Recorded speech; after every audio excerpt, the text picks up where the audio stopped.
And good evening, folks. Hope you're having a great Friday evening. Today on Friday, October 23rd, 2020.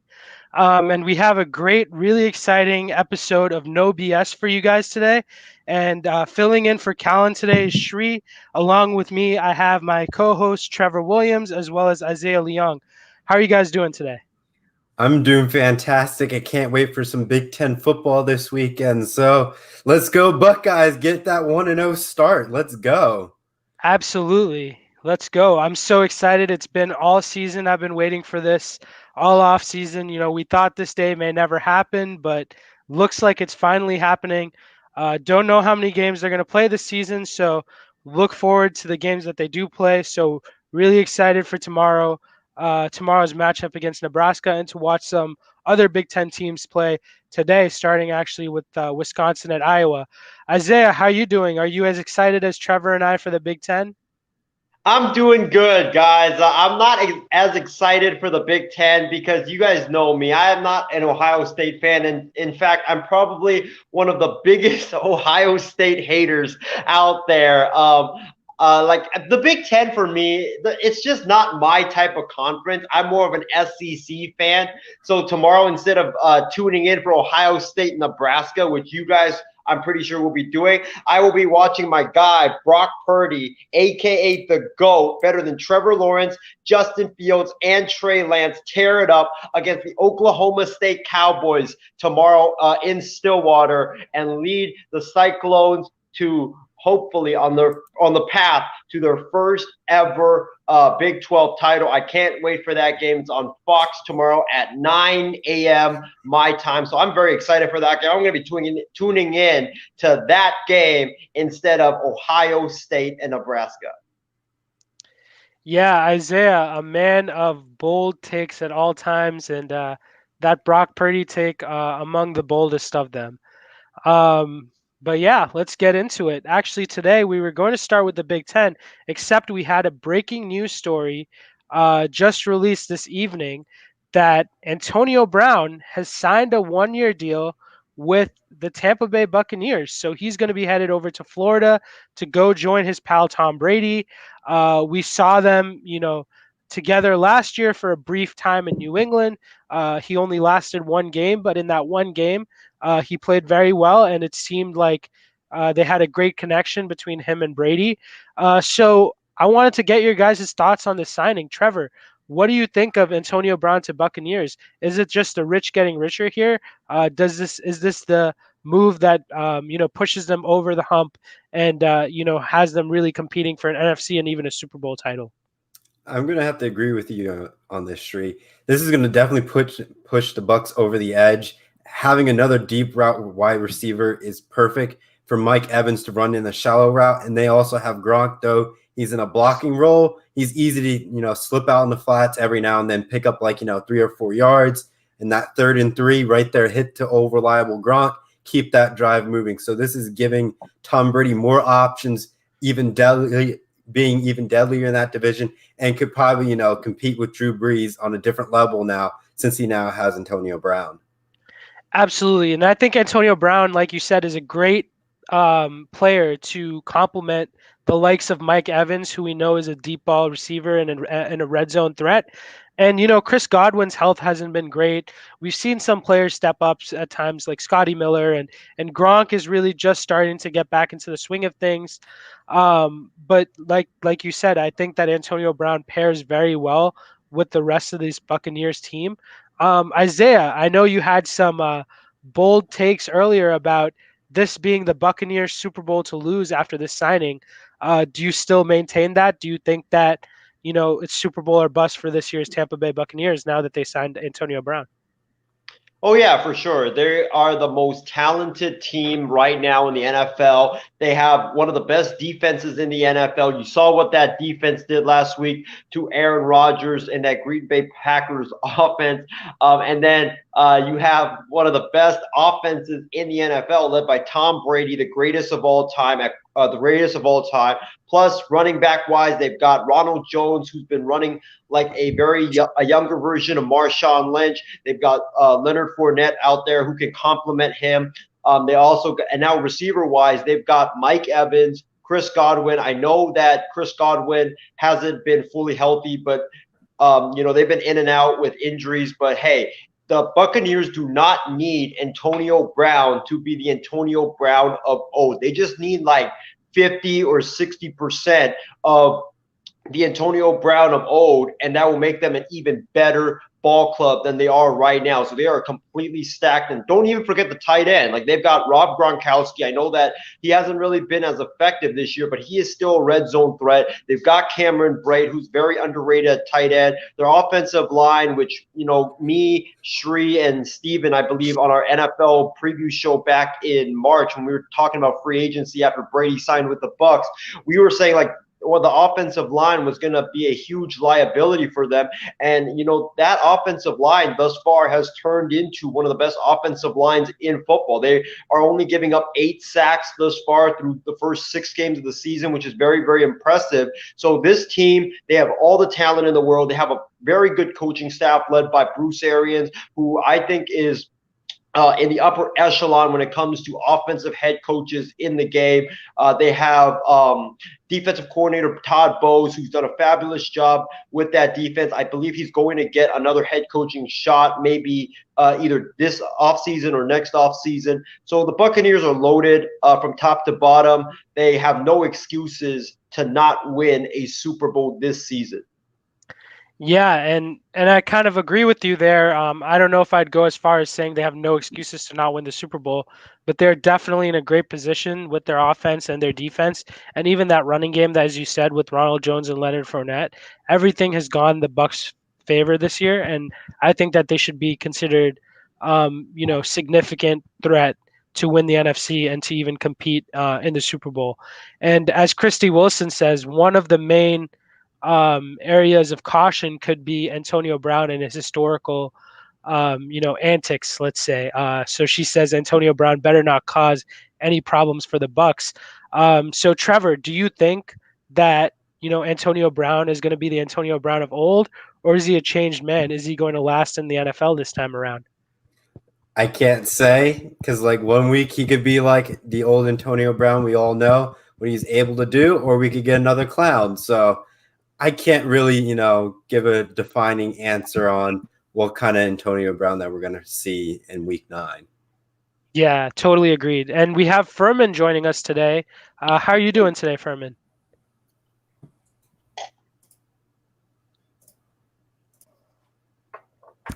Hey, can you hear me? Well, folks, I guess he's having some technical difficulties here. Let's get some more viewer comments. Shardul Gupta says, I think the big 3 for the Tampa Bay Buccaneers would be Brady, Brown, and Gronkowski. And this would make the team much more stronger than they already are. Definitely agreed with that. And I don't know if Gronk is as good as he's been in the past, but definitely good to have that familiarity, the big 3 from New England.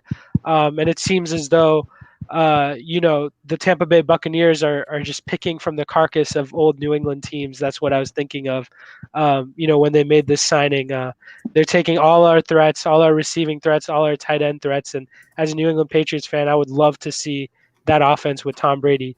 And one more here, we have Freddie Granados saying, that's it, the Bucs are a championship team after this. So looks like he agrees with Isaiah. Isaiah, you have something more to say there?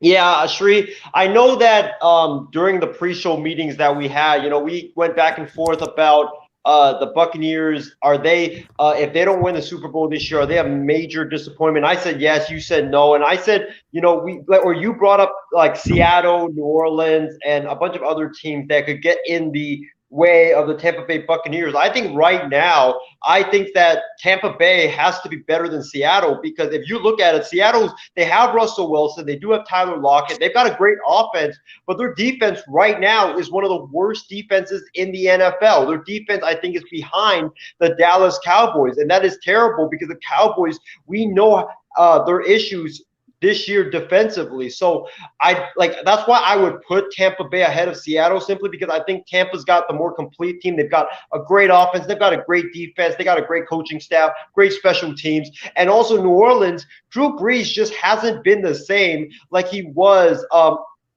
like in the last 2-3 years. So I think that's why I'm going to give the edge over. I'm going to give Tampa the edge over New Orleans as well. So for me, I think like if Tampa doesn't win the Super Bowl, it's definitely got to be a major disappointment because they're the best team right now. You could maybe like argue Kansas City, but Kansas City, I know their offense is great and stuff. Patrick Mahomes is really good. I think that Tampa Bay and Kansas City's offense are on the same level, but it's the defense of Kansas City. Did you guys see last week, or not last week, the week before when the Raiders completely torched that Kansas City Chiefs defense for 40-plus points? You know, teams have repeatedly ran all over this Chiefs defense. They've repeatedly thrown all over this Kansas City defense. And I don't think, you know, if we have a Chiefs-Bucks matchup, it's going to be really entertaining. But I don't think that Chiefs defense will be able to hang with that electric, potent Tampa Bay offense.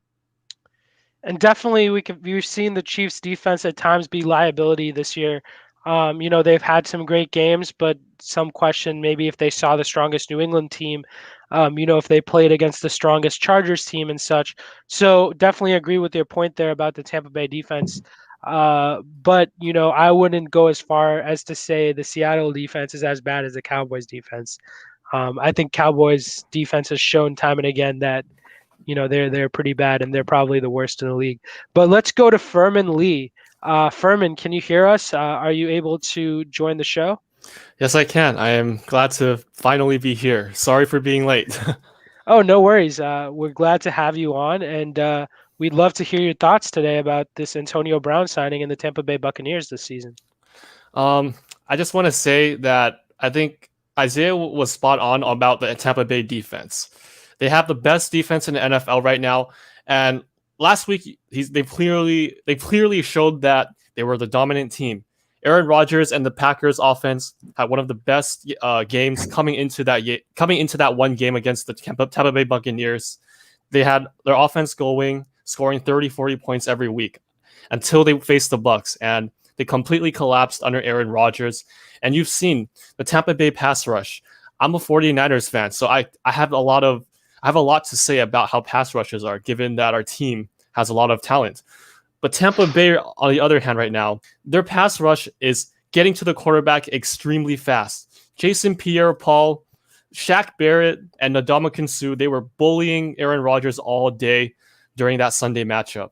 And I don't care if you have Brady behind the line as a quarterback. You could put anybody behind that offensive line, and also you could put anybody behind that Tampa Bay defense. Anybody could help. The Tampa Bay defense would automatically help his team win. It is a really elite. It's a really elite unit, and I think these guys will go really far. Now, Antonio Brown joining the offense is a completely different side of the story. Now, Tampa Bay is completely stacked on offense and defense. On defense, you've heard about the things I've said about them, and now on offense, they have a whole bunch of guys to surround Tom Brady. They've got one of the best running backs in the NFL sitting second in the depth chart. Yet, their starting running back right now, Peyton Barber, or was it Ronald Jones? Sorry, guys. I have a little bit of a brain freeze here. But the starting running back, I think he has one of the most rushing yards in the NFL right now because of how dominant their offense is. And on top of that, you have Chris Godwin, you have Mike Evans, and now if Antonio Brown gets in shape and develops a good chemistry with Brady, it's over. This is a completely different team that we've seen compared to when they faced the Saints back then, or when they faced the Los Angeles Chargers when they had a slow momentum going into that game. This is not the same. Ronald Jones is he's really explosive, and if you put Leonard Fournette and split the backs, and if he gets healthy, you have everybody stacked on that offense. And in the future, once they get their chemistry going, I see the Tampa Bay Buccaneers becoming a Super Bowl contender. I think these guys can definitely beat a lot of the better teams, such as the Ravens or Chiefs at this point. Yeah, and I'd have to agree with that as well. I think that it's going to take some time for this new team to gel. Obviously, have a lot of new moving pieces from all over the place, and I feel as though in the last few weeks they've been, starting to sink, and hopefully Antonio Brown can, like Christy had mentioned earlier, not pull any of the antics that we've seen him pull over the past few years, and actually stay on the field and stay healthy and be productive for that. I was going to say New England Patriots, for that Tampa Bay Buccaneers offense. I wish we had Antonio Brown. But Christy Wilson, Isaiah, to your point, she's saying the Cowboys defense is definitely really bad, despite getting 3 defensive players back from injury and suspension. And definitely agree with her on that. The Cowboys defense has looked the part of one of the worst defenses in the league at many times this year. So definitely agree with Christy on that point. So with that being said, let's move into our next topic. So this was going to be our intro to the show earlier today, but with Antonio Brown, it had to get pushed back. But we're going to talk some Big Ten football. And, I know in the intro, Trevor and I were talking about how excited we are for the Big Ten as big Buckeye fans and alumni of the great Ohio State University. We're super excited to get this started. Isaiah and Furman, maybe not as much, but we would love to take some of your guys' time to discuss the Big Ten. So the first topic of discussion I had today around the Big Ten is, Ohio State is obviously coming off a great season, has bringing back a lot of good players, particularly looking at players like Justin Fields, looking at, a great wide receiver core with Chris Olave and Garrett Wilson. Also on defense, players like Jonathan Cooper and Malik Harrison, as well as Sean Wade, who we've either seen step up or are going to step up this year. And they seem to be the consensus pick for Big Ten champions. So I'm not going to ask you guys who is going to win the Big Ten championship, but I'm going to ask you, do you take Ohio State to win the Big Ten championship, or do you take the field? If you had to bet on it, would you bet Ohio State or would you bet the field? Trevor, I'm going to go to you first on this topic. Obviously, being the Ohio State Buckeye fan, I'm going to have to go with Ohio State. They coming off of that worst, college football playoff loss. It's a nightmare. It's in a lot of the players' minds, and they want to get back to that stage again and face Clemson to redeem themselves. So I think they're going to be driven and determined to win the Big Ten championship, get to the college football playoffs, and win the national title. Absolutely. And I think that this year is going to be a big year for this Ohio State team to prove themselves. I know over the past few years, given Ohio State's lack of, playoff appearances in comparison to other teams like Alabama or Clemson, as well as, let's be frank, the last 2 games against Clemson, where we either lost in heartbreaking fashion or we got stomped off the field. People are not taking the Buckeyes seriously. But let me tell you, as a fan who watched them last year, and I'm sure Trevor can attest to this too, this is a team to be taken seriously, and Ohio State will be a true national title contender this year. But let's go to our next commentator, Isaiah Leong, who is, as much as we're Buckeyes fans, Isaiah is probably an equal Buckeye hater. So let's get his opinion. I'm sure that, he's not very high on the Buckeyes like you or me.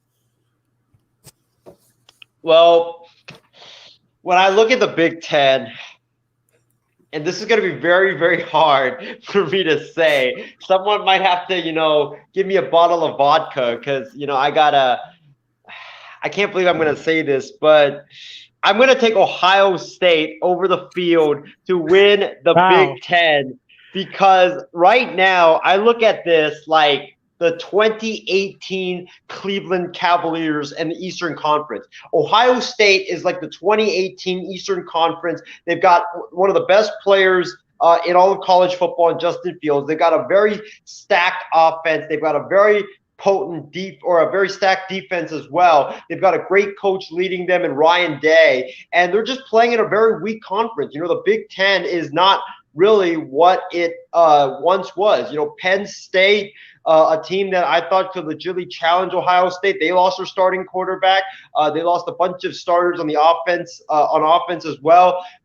Michigan, their starting quarterback, Dylan McCaffrey, who I thought coming into this college football season was going to be one of the best quarterbacks in college football. He opted out and he transferred. So Michigan is now going to be turning to Joe Milton, a true freshman who Jim Harbaugh compared him to Andrew Luck. I think he's going to be a good quarterback, but I just think right now he's too young and too unpolished to take Michigan to the top of the Big Ten mountain. So I can't go with Michigan. Michigan State, they just lost a Hall of Fame coach in Mark D'Antonio. Mel Tucker is coming in. There's a lot of new changes going on with that program. Iowa, they're kind of in chaos right now. Their head coach is reportedly being sued by a bunch of former Iowa State players. I think they allege that he was racist or whatever, and they want him out.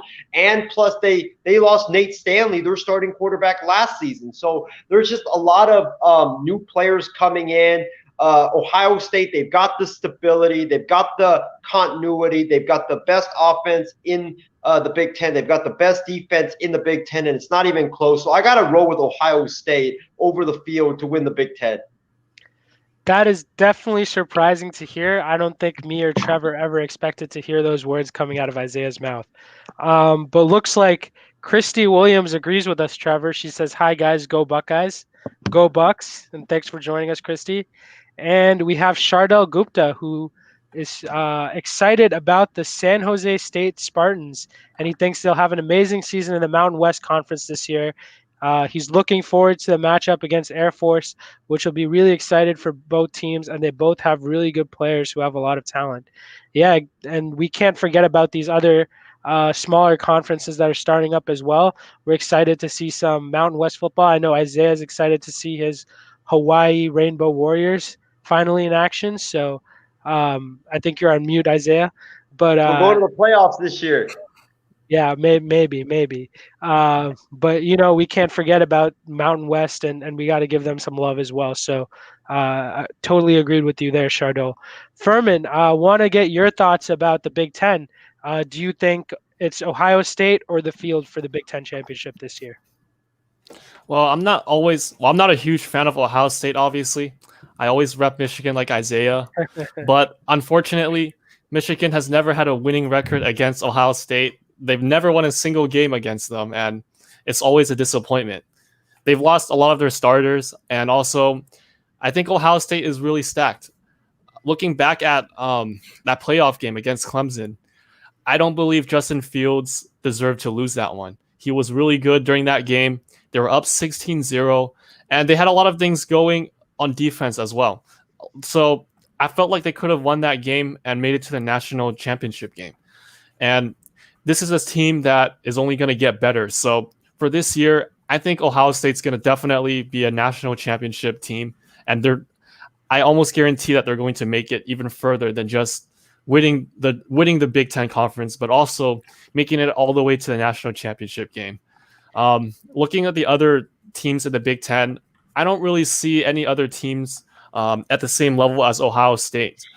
Possibly Minnesota, because hey, if Tanner Morgan is not going to opt out, and if Rashad Bateman, he opted out earlier, but if he's going to come back to play, I think this team definitely has some potential to upset Ohio State, because Ohio State always has one of these games, like in the past, where they played an unranked team, and that's just unluckily one of their worst games of the season. And if Minnesota can take advantage of that, maybe they can do it. I think Minnesota definitely, they look like the runner-ups of the Big Ten Conference. So I definitely look forward to this team. But other than that, I'll talk about Michigan for a little bit. I think Isaiah's right about Joe Milton. He doesn't have much experience, and also I really don't think even if you put Andrew Luck behind Jim Harbaugh's offense at this point, I don't think you can get any production on that offense. Like, for some reason, it's just every single time they play against one of these top 10 teams, they're never going to show up, and they're always going to fall short of expectations. So I don't expect anything from Michigan, unfortunately, and I think Ohio State's going to take it all the way during this season in 2020. Yeah, and definitely going to be difficult for that Michigan offense, especially with their top receiver, Nico Collins, sitting out this season. So they're going to have to try and find a replacement for him. And Joe Milton, I know a lot of Michigan fans are excited but we are yet to see him play. Excited to see him play tomorrow against Minnesota. And I'm inclined to agree with you guys. I'm going to go ahead and pick Ohio State over the field. But one thing that I thought, I wanted to bring up that I haven't heard yet tonight is the whole COVID situation, right? The whole COVID situation could throw a huge wrench in the Big Ten conference or in any conference for that matter. The Big Ten has a mandate that a player sits out 3 weeks upon testing positive for COVID. So that's a significant amount of time, even compared to other leagues like we saw in baseball or we saw in the NFL. So what happens if Justin Fields, has to sit out 3 weeks at the end of the season and they have to play the Big Ten championship and the Michigan game without him? What happens if we see, another star player, maybe from Wisconsin, sitting out, or if we see, one team having to shut down practice due to too many COVID cases, and Ohio State only having a 6-game schedule or Penn State only having a 5-game schedule, and there's a lot of pandemonium and a lot of different ways that the season can go. So traditionally, while I would say in a regular season, in a normal non-COVID season format, I would pick Ohio State 100 times out of 100. I'm still picking the Buckeyes, but I'm a little bit more cautious in my pick due to the very nature of 2020 and just all that we've been seeing so far this year. Gonna go to some more viewer comments. Shardul Gupta seems like a San Jose Spartan super fan there. He's excited to see Josh Oliver, David Fales, Josh Love, and Chris Woods. So I haven't heard any of those players personally, but I'll keep on a lookout and I'll definitely pay attention and try and see how those Spartans play this year. So wanted to move on to our next topic. We're still on our Big Ten preview segment. There are a lot of great matchups this season for the Big Ten. Obviously, they're playing an 8-game conference schedule, and each team plays 7 different conference opponents. And the interesting thing about this season is their 9th game is actually called the Champions Game, and they're matched up against their rivals in the other division of the Big Ten. So first place in the Big Ten East obviously plays first place in the Big Ten West in the Big Ten Championship, but similarly 2 through 8 also play 2 through 8 from the East or the West or whoever their counterparts are.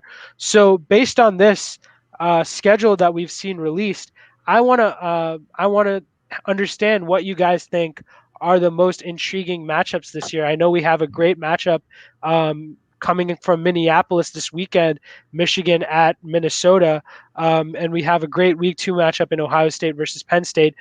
Are these the matchups you guys are most looking forward to, or are there others? And what are some intriguing matchups that you see in the Big Ten this year? This time I'll start with Isaiah.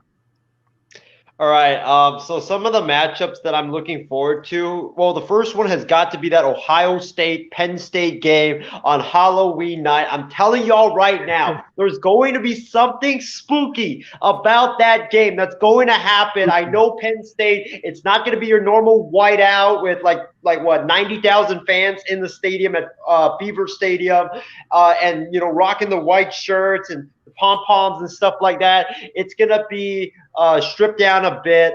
I think Penn State, Sri, correct me if I'm wrong, Penn State has, 20,000 fans in the stands this season? So far, it has been announced that there is going to be no fans in Big Ten games. However, Ohio State's AD, Gene Smith, has said that is something that will continue to be looked at. However, for Week 2, I'm not so sure that they're going to be able to make that decision by then. So as of now, I think that there is going to be no fans at that game other than, the staff members, I think marching band, as well as family members. So very limited, maybe 2,000 fans. Yeah, that's going to be unfortunate because that's one of the games that I always look forward to every 2 years, because when Ohio State travels to Penn State, I love to see the raucous environment with the whiteout. It's just such a great environment to watch. But, I think this game is really intriguing to me because it's at Penn State, and I know Ohio State's really talented, but they always somehow, some way, they always struggle at Beaver Stadium. We saw what happened. I believe it was 3 years ago when they lost at Penn State. Ohio State and Penn State, they always play each other close at Beaver Stadium. They also played, I think it was 2 years ago, when Penn State nearly defeated Justin Fields. No, it wasn't Justin Fields. It was Dwayne Haskins at Ohio State at Beaver Stadium. So that matchup is always close. I think that on Halloween night, I'm looking forward to that one.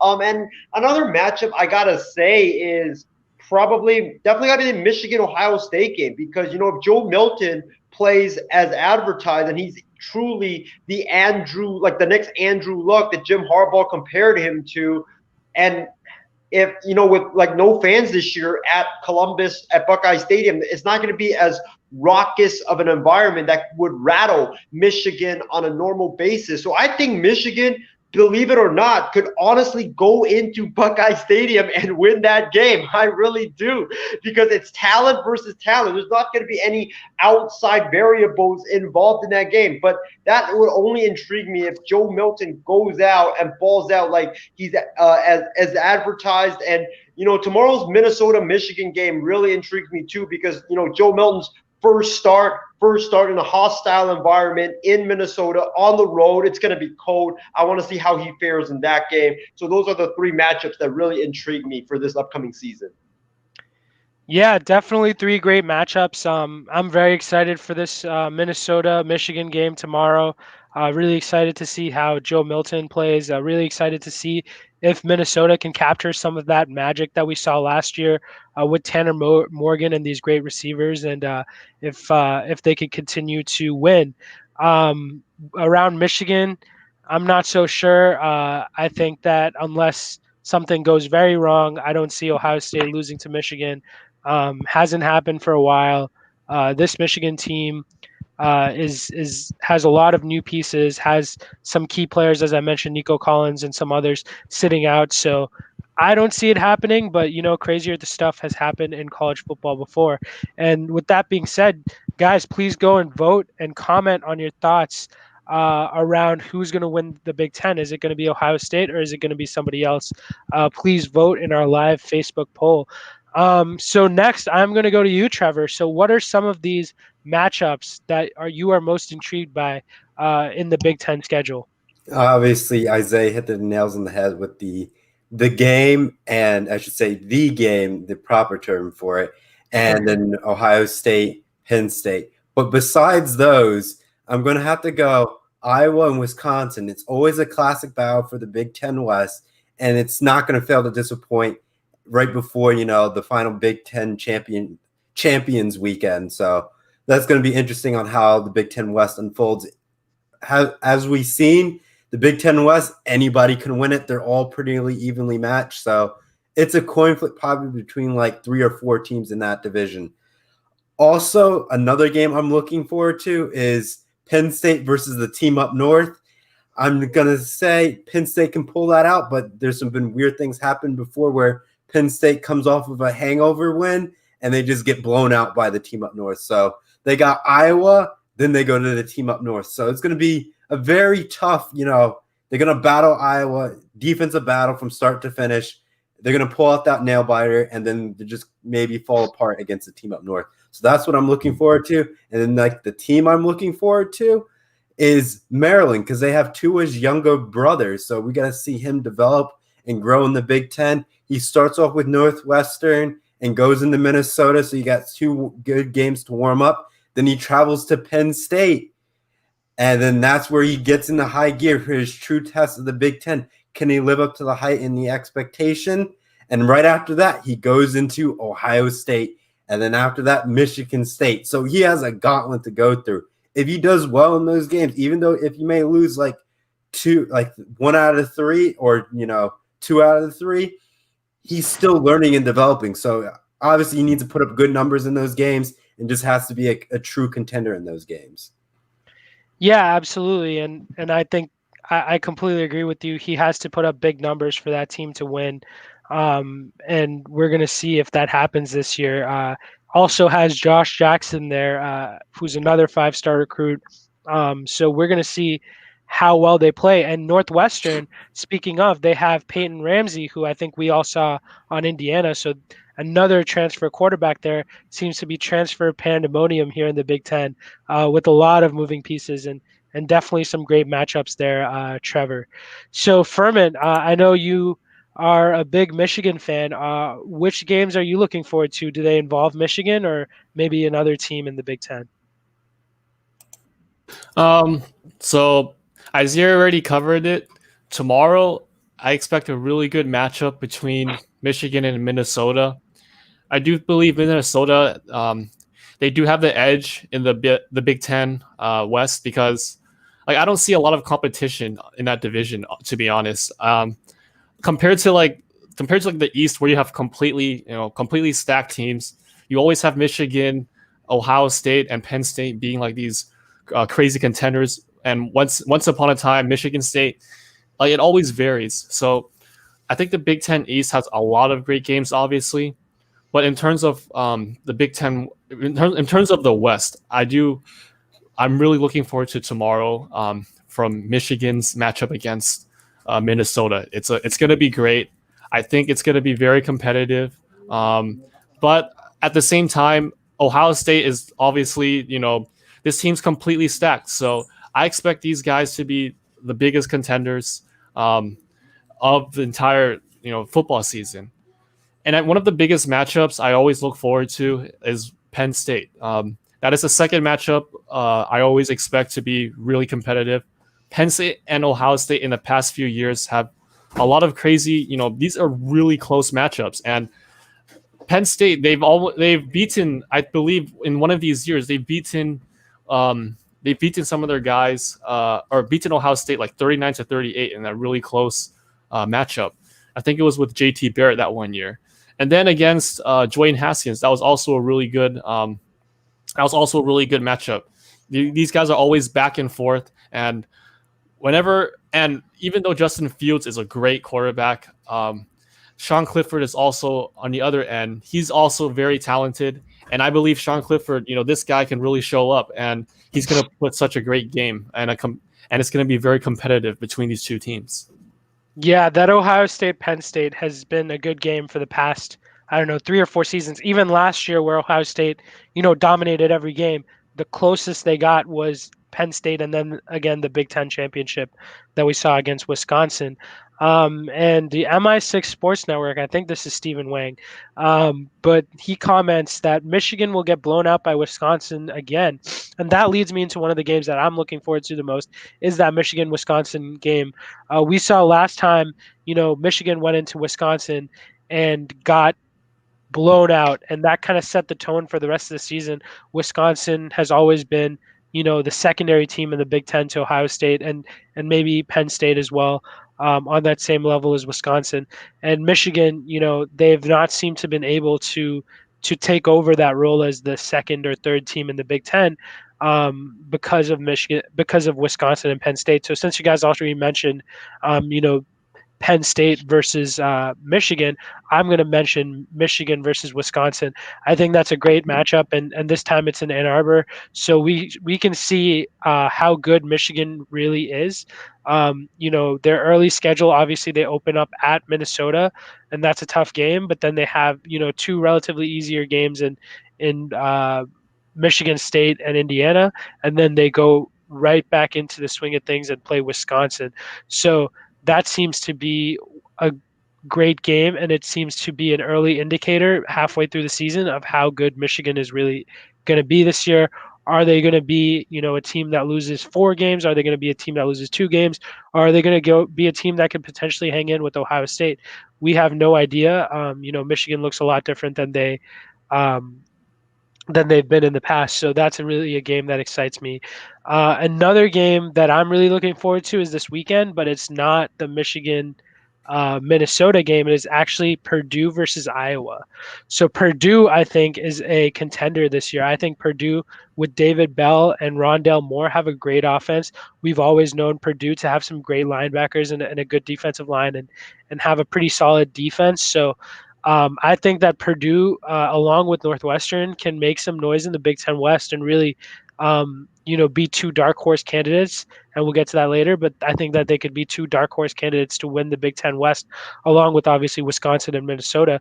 So to see Purdue face off against Iowa, who is another team who's traditionally been very strong in the Big Ten West and has made some noise in the past, will be a very good gauge right off the bat of if this Purdue team is for real or if they're just pretenders in the Big Ten. So that is another game I'm really looking forward to. Going to a couple more viewer comments here. Jonathan Mathis says, "Hey fam." Hey Jonathan, hope you're doing well, man. Thanks for tuning in. And I think it's Stephen Wang again who says Sean Clifford is another Trace McSorley, not even as good as JT Barrett. And he reiterates that Sean Clifford is a wannabe JT Barrett. And he also says, I love when Minnesota beat Purdue 41-10 in the year they upset Ohio State to start of the row the boat success, and that was in 2018. Isaiah, you have something to say here? First of all, I want to respond to Steven's comment about Sean Clifford. Sean Clifford is another Trace McSorley. He's not even as good as JT Barrett. First of all, Steven, you won't be talking about him like that when he beats Ohio State on Halloween night in Beaver Stadium. And secondly, I love you, Steven. I know you're a huge Minnesota fan, but I'm sorry to pop your balloon, my friend, but Minnesota will fall back down to earth this year. I can guarantee you that. They were a fraud last year. They are a fraud this year. I never bought into the Minnesota team whatsoever, and it's going to show again when they lose again by over 30 points to Wisconsin. Well, we're going to see tomorrow which of these two teams is for real, right? We're going to see if Michigan's for real or we're going to see if Minnesota's for real. And in response to that, Steven says, looks like Isaiah has had one sip of beer too many, or maybe one sip of pina coladas too many. We'll never know. Hey, Isaiah, we'll go to you. What do you have to say to that? I will personally guarantee that Michigan is going to beat Minnesota by over 3 touchdowns tomorrow. And if Minnesota somehow wins, which I highly doubt they will, I will wear a T-shirt with Tanner Morgan's face on it with the word GOAT to the night shift on Saturday night. Okay, that's a bet. And I think that was one of the games we had later on for Pick'ems. Furman, we're going to go to Wait. I gotta say something about Minnesota and Wisconsin. So Wisconsin puts a lot of good teams in slugfests. So I have to add that to my list. I felt like Minnesota just had a bad offensive rhythm in the first half. Like they could have easily beaten Wisconsin, but Wisconsin controlled that pace of the game pretty well in the first half. But I think with the better, like right now, Minnesota has Tanner Morgan still and Bateman. Like if they have better team chemistry, I think if they keep playing with each other, they're going to get better every year. So if they're going to play Wisconsin again this later in the season, I think that's going to be a very good matchup because Minnesota, unlike what Isaiah said, I think they're going to put on a really good show, even when Wisconsin puts a lot of teams into offensive struggles early in the games. Absolutely, and I think it's a strength versus strength matchup, as you say, right? Wisconsin's defense and their ability to put teams in a slugfest versus Minnesota's offense, and that high-powered passing tandem with Rashad Bateman and Tanner Morgan, and Wisconsin looking pretty good today. Actually, Graham Mertz coming out of the gate hot, 4 touchdowns in the first half of his first college start. Wisconsin looking like a solid team this year. They're playing Illinois. But nevertheless, it's great to have your quarterback start out on the right foot, and Graham Mertz, my apologies, seems to be doing that, and he may upseat Jack Cohn for his starting job. And Christy Wilson says, "I'll go with that pina colada." So maybe you should get with Isaiah later on after the show and ask where he had that excellent pina colada in San Diego that we all heard him order on. Live here on MI6 Sports Network. Never a dull moment with Isaiah. And Steven says, Penn State is a second-tier team that is only a front runner. They can never play from behind. Well, yeah, I mean, I think over the past maybe few seasons that's been the case, but James Franklin is a great coach. Obviously, they get some great talent there in Happy Valley. Who knows how they're going to be this year? And I think Sean Clifford may take a step in the right direction. But I agree with you. Penn State seems to be a second tier Big Ten team, along with all the other Big Ten teams not named Ohio State. Ohio State has owned this conference for quite a while now, and I think that most of us here agree that that's going to continue this season. So along those lines of second tier Big Ten teams or teams that can compete, what do we think are some sleeper teams to watch out for in the Big Ten this year? Obviously, we have the Ohio State, we have the Wisconsin, we have maybe the Minnesota as well as Penn State. We all know about those teams. We all know that they can make noise. What are some teams that are under the radar that can come out and make noise and potentially, compete for a Big Ten title this year? I'm going to start with you, Furman, on this one. To me, a sleeper team is just someone that explodes like in the second half of the season. Like for me, I don't know. Like I can't really say much about the Big Ten West because the Big Ten West clearly has a really competitive division. I don't really see any sleeper teams there. And also, sorry, my bad. That was a Big Ten East because like Ohio State, Michigan, Penn State, they're usually the teams that are always coming up on top.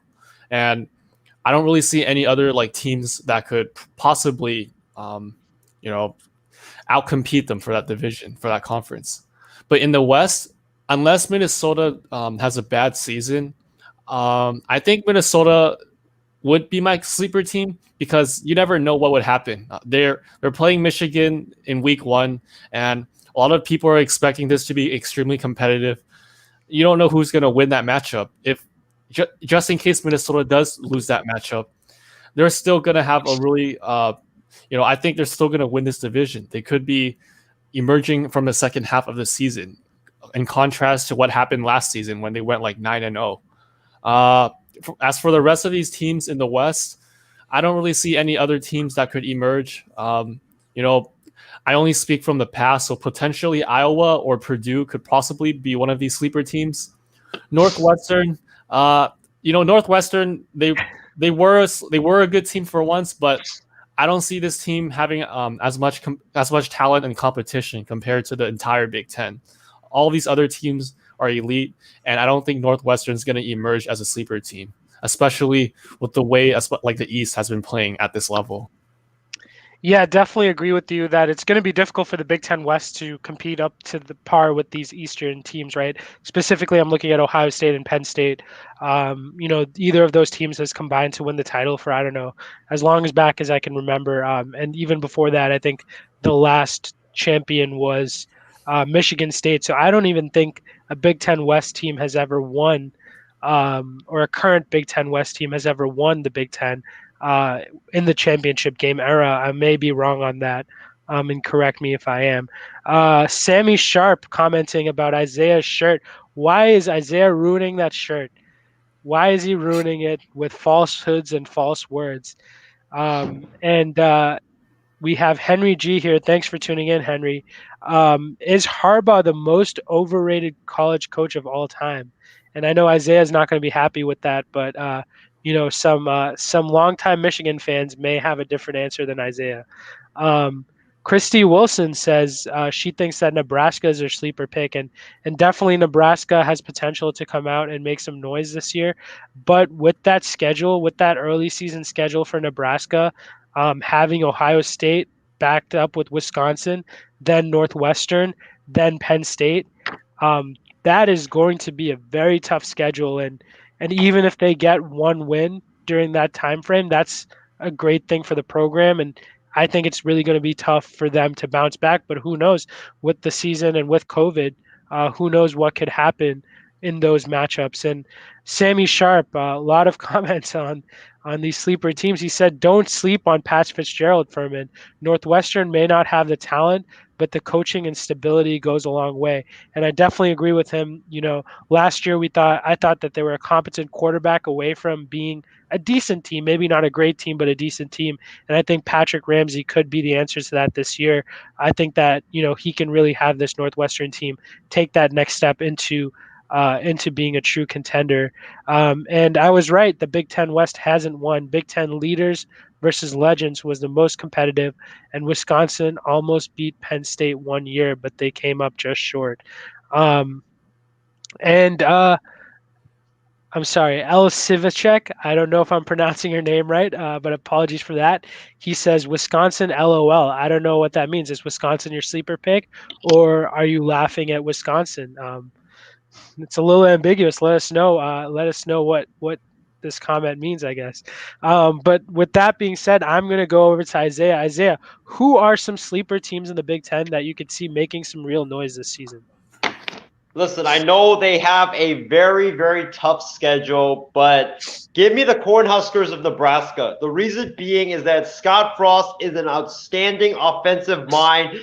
He learned under Chip Kelly back at Oregon. He runs the Chip Kelly Oregon offense with Nebraska. They've got Adrian Martinez, who fits that offense like a glove in his third year as a quarterback. This is the year for Adrian Martinez if he wants to get onto that next level, because he's got to step up his production. The first year, we gave him a lot of excuses because, it was his first year starting right out of high school. So fine, first year doesn't matter. Second year, he was kind of injured for a lot of the year. So fine, injuries.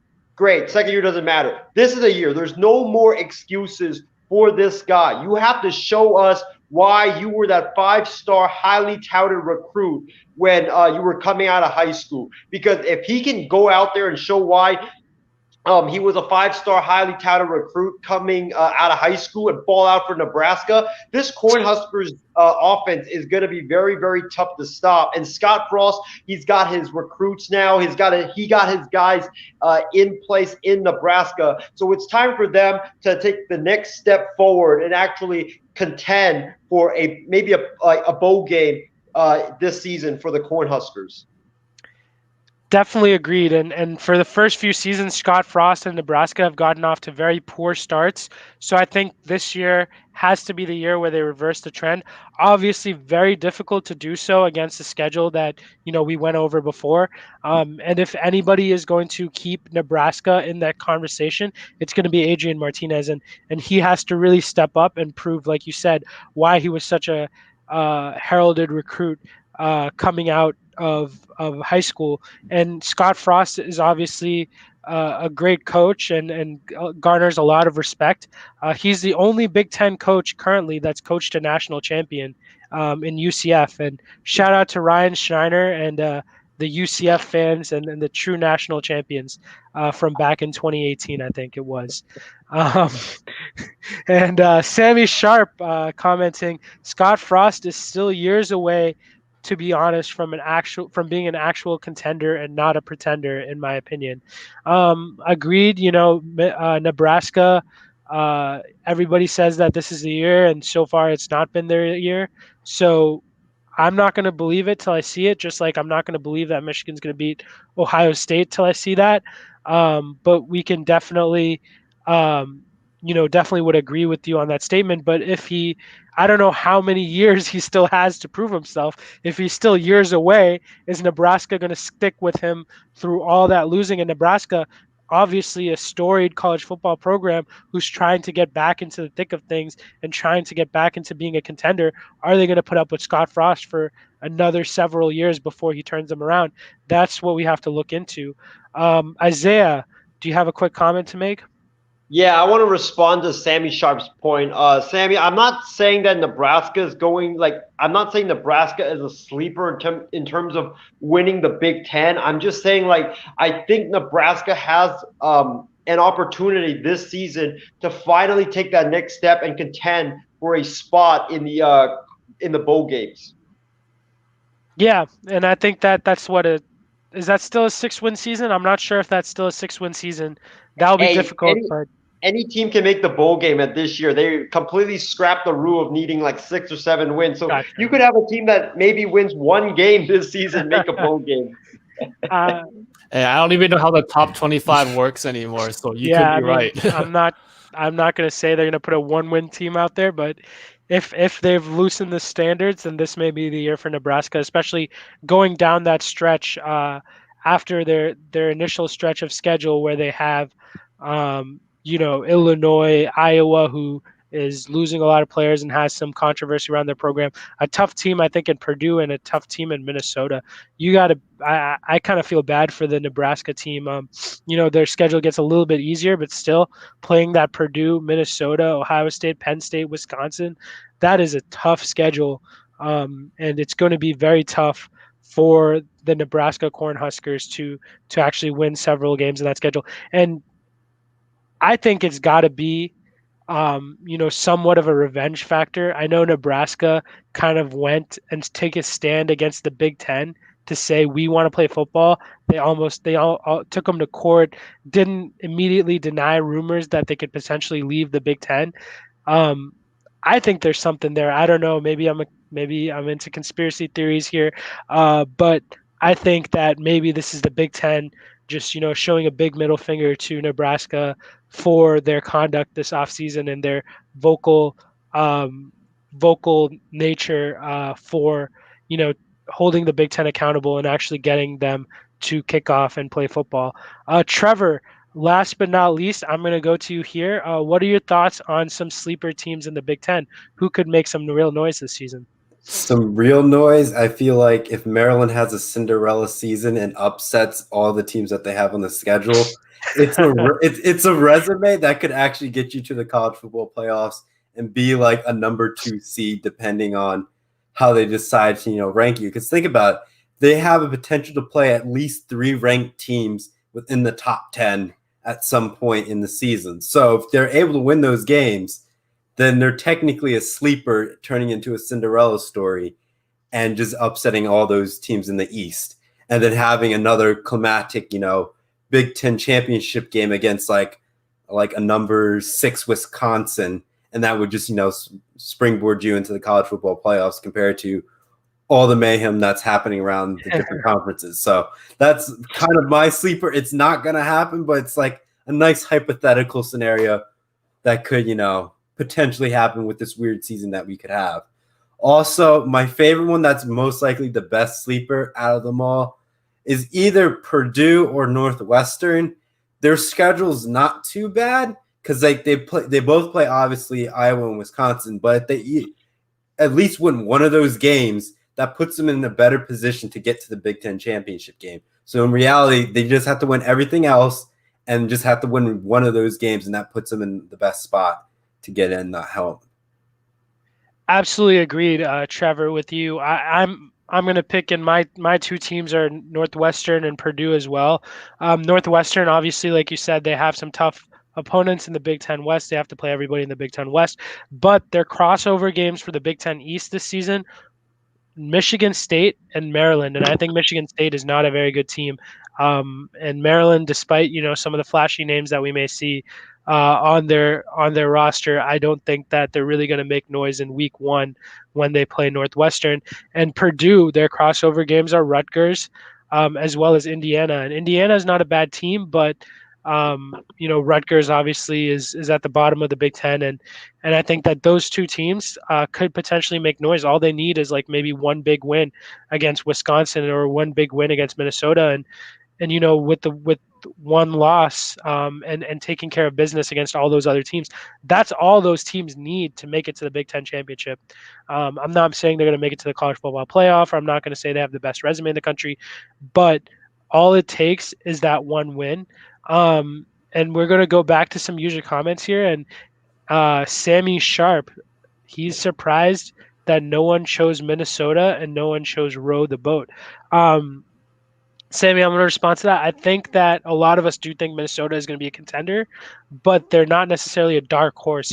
After what we saw last year and how well they played, I think that they should be, along with Wisconsin, the 2 favorites to win the Big Ten West. So I think that I definitely am very high on this Minnesota team, but I don't think that they're a sleeper, and that's why I didn't include them. Some of the teams that we talked about were a little bit more under the radar than Minnesota. And Christy Wilson asks, which Big Ten quarterback could be a candidate for the Heisman Trophy? And, I really only see one Big Ten quarterback that's going to be a real candidate for the Heisman Trophy, and that's Justin Fields. I don't know if any of you guys disagree with me, but Sean Clifford's a good quarterback. He's not a Big Ten quarterback, Isaiah. Sean Clifford is a good quarterback. Don't think he's Heisman material. Joe Milton is a freshman. Don't think he's going to step in and win the Heisman. And Graham Mertz, we've seen him play really, really well through the first half of the first game of the season, but it's yet to be seen if he can continue this over a whole season. So my answer to that is going to be Justin Fields. Don't know if we're all in agreement. Let's go to Furman first, and then we'll go to you, Trevor. Hey, I don't. It's not. This is not related to the Big Ten, but I just have to ask Isaiah. Since you're a Georgia fan, allegedly, Keaton Slovis and JT Daniels were teammates. So who are you gonna choose over between these two? Like, who are you gonna choose over? You're gonna choose Keaton Slovis over JT Daniels in Georgia right now?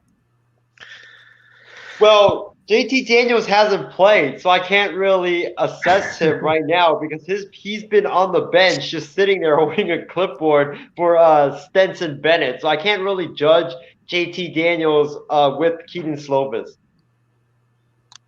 That's true. Definitely a fair point. You got to win the starting job for someone to root for you. If you're sitting on the bench, there's no point in rooting for a player like that. I'm going to go to Trevor. Trevor, I think you had some comments about Big Ten quarterbacks that could be candidates for the Heisman Trophy. Yeah, I know Justin Fields is probably like my number one pick. He was there last year, so he's out to go out and prove himself to compete against Trevor Lawrence. He's probably going to put up some crazy numbers in the Big Ten. It's going to springboard him in. But I like Wisconsin's quarterback right now. It's sitting about like 4 minutes left in the fourth quarter, and right now he is 20 for 21 in his pass attempts. So almost a stellar perfect game with 4 touchdowns and almost 250 yards. So not a bad night for, quarterback going at this. So if he has another game like this, you could see his name being flown around in the Heisman conversation. Yeah, definitely. And we're going to have to see, luckily we get to see Wisconsin take on Michigan. We see them take on Minnesota. So I'm looking forward to seeing how Graham Mertz performs in these big games. We've seen traditionally Wisconsin not have the strongest quarterback play, but have very strong linemen, very strong linebackers, and a very strong running game. Obviously, and maybe Graham Mertz is the next big thing in Wisconsin, and maybe he ushers in a new era of Wisconsin quarterbacks. Who knows? But yeah, definitely agreed with you. I wouldn't count him out. And Justin Fields, obviously last year he had all this production, but one thing nobody brings up is he was injured down the stretch. So this year with a healthy Justin Fields, he's lost 13 pounds. He went from 231 to 218. He says he looks quicker. He says he feels quicker. He says he feels more agile. He says he feels as though his injury risk is lower. He's adopting a vegan, plant-based diet to help him do so. I think that we're going to see great things from him. He's really taking that next step to take responsibility for his body, take responsibility for his, nutrition, and hopefully we see that play dividends on the field. So that's all we had today for the Big Ten preview. Unless you guys have any closing statements, let's move on to the next topic. So next, we're going to talk a little bit about the NBA. So I know Isaiah's been dying to talk about this topic, so let's get right into it. Andre Drummond and DeMar DeRozan are struggling with decisions pertaining to a $25 million player option for next season. And they obviously, Andre Drummond on the Cleveland Cavaliers and DeMar DeRozan is on the San Antonio Spurs. Neither of these teams are very good, to say the least. Neither of them are expected to be true contenders for next NBA season. So the question we have today is, should these players take the $25 million and opt in to the player option, or should they maybe opt out and take less money in exchange for being on a better team and having a better chance to win the NBA championship? So since Isaiah was so excited about this topic, I'm going to go to Isaiah first. I know he has a strong opinion, and we were talking about it earlier today. This is a no-brainer for me. I think both of these guys should opt out and, take less money, take the Boogie Cousins route and become a free agent. Because when you look at it, every year in the NBA is precious. I see that Shri has left the set, so I don't know, maybe my take is blasphemous, but every year in the NBA is precious. Like, if you opt in right now, DeMar DeRozan with the Spurs and Andre Drummond with the Cleveland Cavaliers, you're basically going to be wasting 1 year of your career. Like DeMar DeRozan, you're going to be stuck in San Antonio and stuck in mediocrity for the next year. While Andre Drummond, you're going to be stuck in Cleveland, only winning like 25 games next season. So if I were them, I would definitely opt out because, they're at the point right now of their careers where they've already made like 40, 50, 60 million dollars. They have enough money to support their families, to support their future grandkids, to support their grandkids as kids. So they're all locked in and good. I think right now it's time for those two guys to win. And, we've seen in the past, like nowadays, the NBA fans, when they judge a player, they judge a player by how many championships they won. Nobody judges a player by how many stats they put up and all that stuff. No, it's all about how many championships you won. And DeMar DeRozan and Andre Drummond, they are at that stage of their career where they need to start winning championships. And I think DeMar DeRozan, if he were to take less money, go to the Lakers, it would really benefit his career because he would be on a winning team. He would get to play alongside LeBron James and Anthony Davis.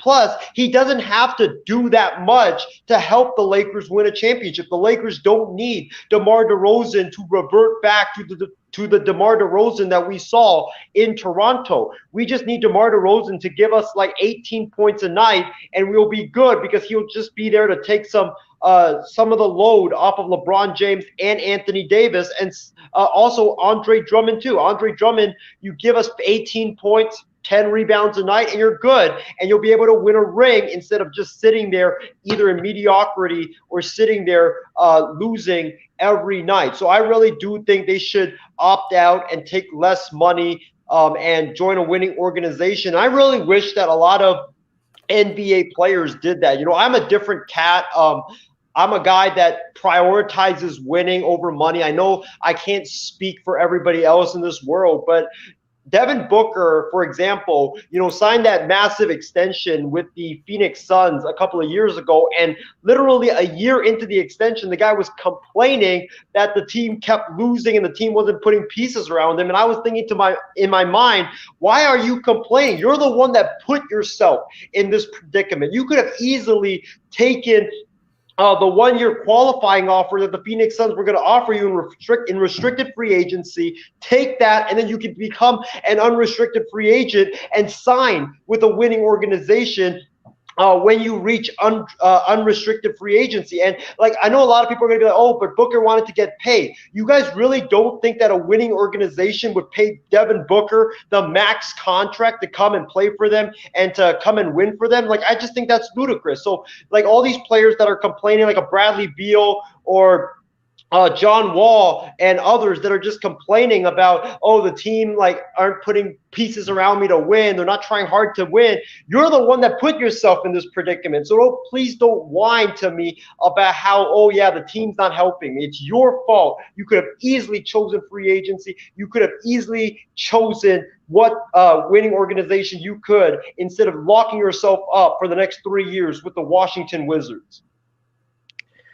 Yeah, I mean, there is a point to that, but there's also a point that it's $25 million. And I think this is what Sammy Sharp is getting at. If Drummond was smart, he would accept that $25 million because the type of player he isn't going to get that big of a deal anywhere else. And I totally agree with him.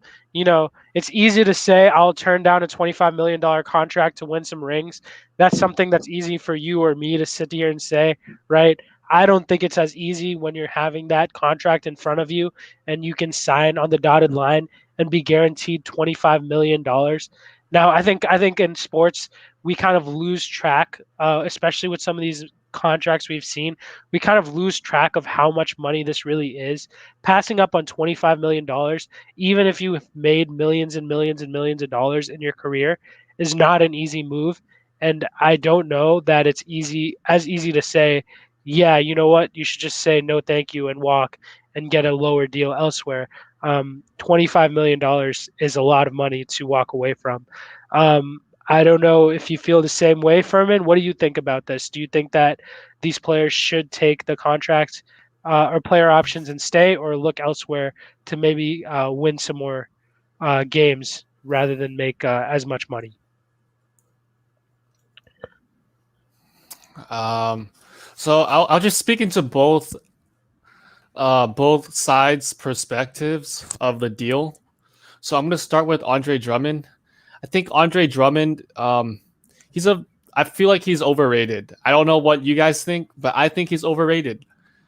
If you have a $25 million deal sitting right in front of you right now, I take it right away. Because if you're opting out and you're going to another team, and if Isaiah also mentioned that, the Lakers are a perfect fit for him if he averages 18 a game, you're not going to average 18 a game with Andre Drummond. Look at Dwight Howard and JaVale McGee. Like, I literally compare Andre Drummond to those two in Lakers right now. Like, there's no way you're going to put Andre Drummond in a team like that and expect him to be productive.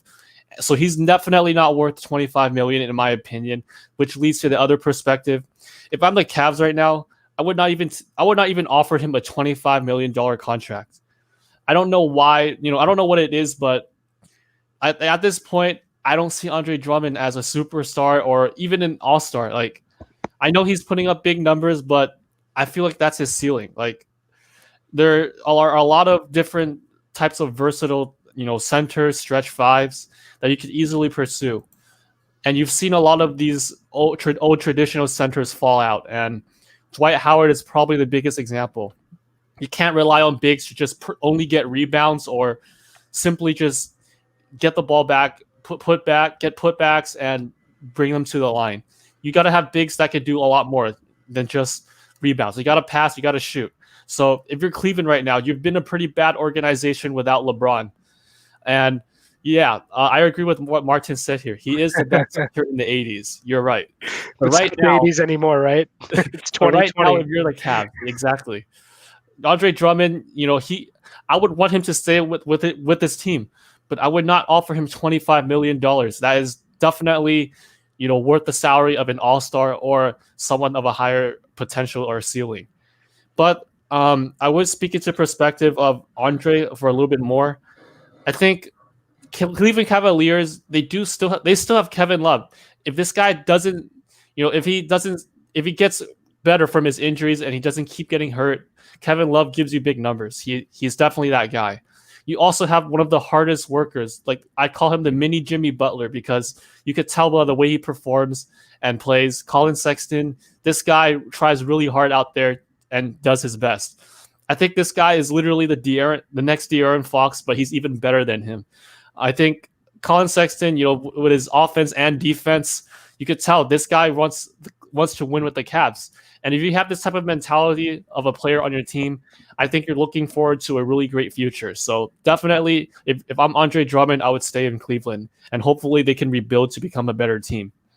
So moving on to the Spurs, I think DeRozan, he has to understand that the Spurs are a system team. You're not going to expect to see a lot of players like Kawhi emerge out of the Spurs as a huge superstar. I don't care if the Spurs had a really bad season or they're not looking forward to becoming a huge contender next year. But you have one of the best coaches out there right now.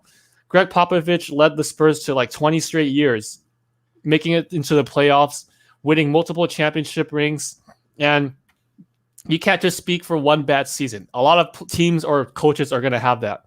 So if I'm DeMar DeRozan, he's a special player. He's really good in the post and in his mid-range game. I would try to work on a deal with the Spurs because the Spurs are a system team. You don't have to have a superstar in that team to even win the number one seed. You could have a lot of players that just simply want to fit into the system and play well and be motivated to win. That's what Greg Popovich likes. So if DeMar DeRozan has that same mentality, I think they can definitely, in the future, you might not be the most successful team right now, but I think they're going to get a lot better over the years because Greg Popovich has a really good mindset and he knows exactly how to develop his players. So DeRozan should definitely stay with the Spurs. I definitely think the Spurs, they're sort of in a rebuilding mode right now, but within a couple years, I could anticipate this team emerging back out again as becoming one of the best contenders of the West. Yeah, I definitely agree with you. And I think it's too early to count out the San Antonio Spurs for the next considerable number of years, right? We've seen that all it takes is, Greg Popovich to get a couple good players and he can build something really special. So agreed, just like I wouldn't count out the Patriots in the NFL, I'm not going to count out the Spurs in the NBA. And that's a lesson that we've learned time and time again. And Sammy Sharp says, if it's a player opt-out the Cavs have to deal with, and to be honest, it's good for Cleveland that he's opting in since he's a really good rebounding center and defensive center for basically Brandon Knight. I agree that he's a really good rebounding and defensive center, and I agree that for the Cavs, he is a very good player and maybe worth the money. But I also agree with Furman to say that if you put him with, AD and LeBron and Dwight Howard and JaVale McGee in LA, I don't think he necessarily puts up close to the numbers that he puts up on a daily basis with the Cleveland Cavaliers. So I think it's just about, who you're playing with rather than how good of a player he really is, because I think he's a good player, but I don't think he's a great player. And Christy Wilson says she thinks that Andre Drummond has wasted his potential.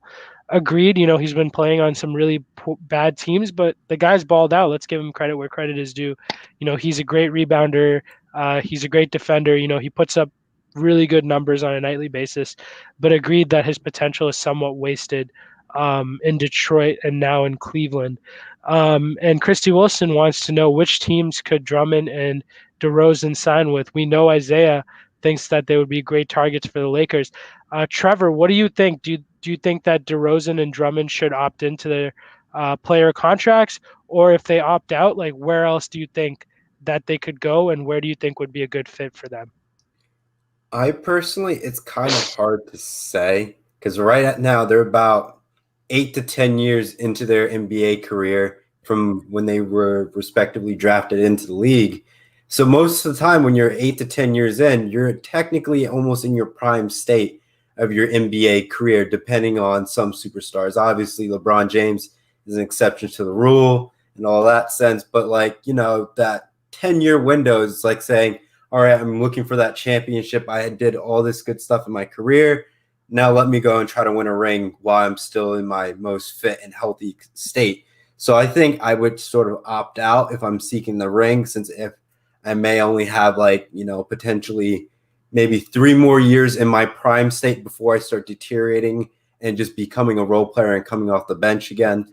So it's one of those things I want to go to a team that has a piece that is looking for a big man.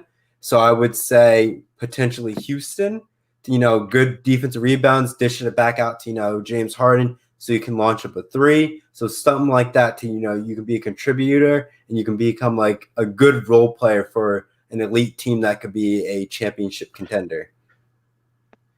Definitely makes sense. And I agree with those teams. I think that he has to go to either a team like the Lakers or a team like Houston, like you said, where they can actually contribute. Because why else would you – Boston, yeah, we'd love to have Andre Drummond on our team. We need a center. But why else would you leave, right? Why else would you give up $25 million? If you're giving up $25 million, you better make damn sure that you go to a team that is competing and that is capable of winning it all. So we have ended our live poll, and 88% of responders have Ohio State winning the Big Ten. And that's to be expected. I think that, Ohio State is prohibitively the favorite in the Big Ten, and I think our viewers recognize that. And Shardel Gupta says he could sign with the Bucks or the Warriors.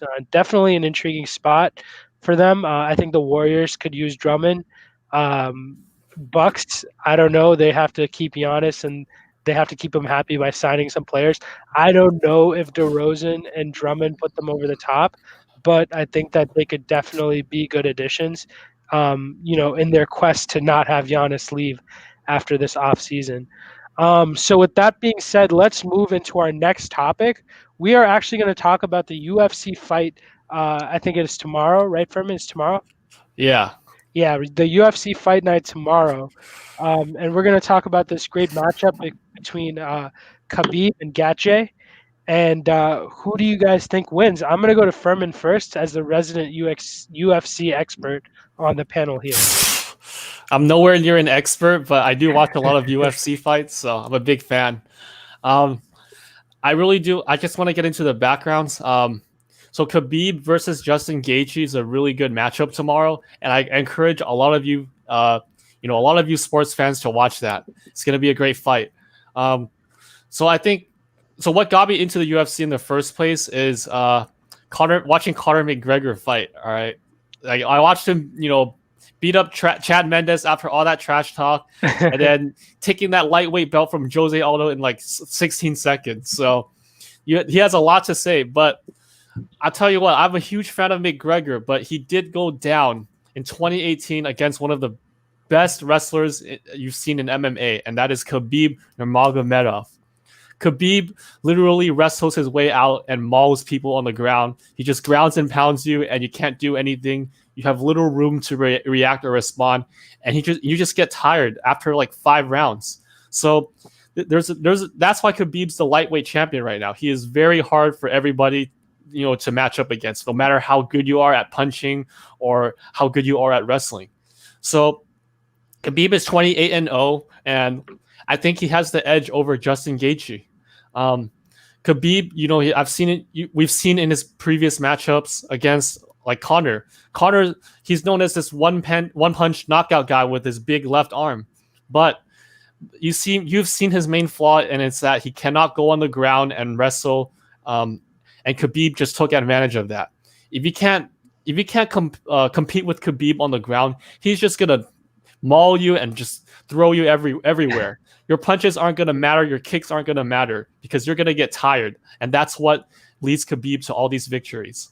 So, Justin Gaethje, on the other hand, you've seen him, put up a great fight against Tony Ferguson. Tony Ferguson was supposed to be Khabib's next biggest challenge, but Ferguson went down in such a one-sided loss that no one expected, and Gaethje just punched him and just pretty much destroyed his face in that fight. It was a very, very brutal way to end that fight. So Gaethje, but you have to also keep in mind that Gaethje was a wrestler back in high school, and he also played D1 wrestling, I believe, in USC. Everybody knows Gaethje right now in the MMA as a really powerful one-punch knockout type of fighter. But like I said before, he was actually a wrestler. He did not fight. He did not, train in kickboxing or fighting before. And he was a wrestler back then. So he does have a lot of these skills on the ground behind him.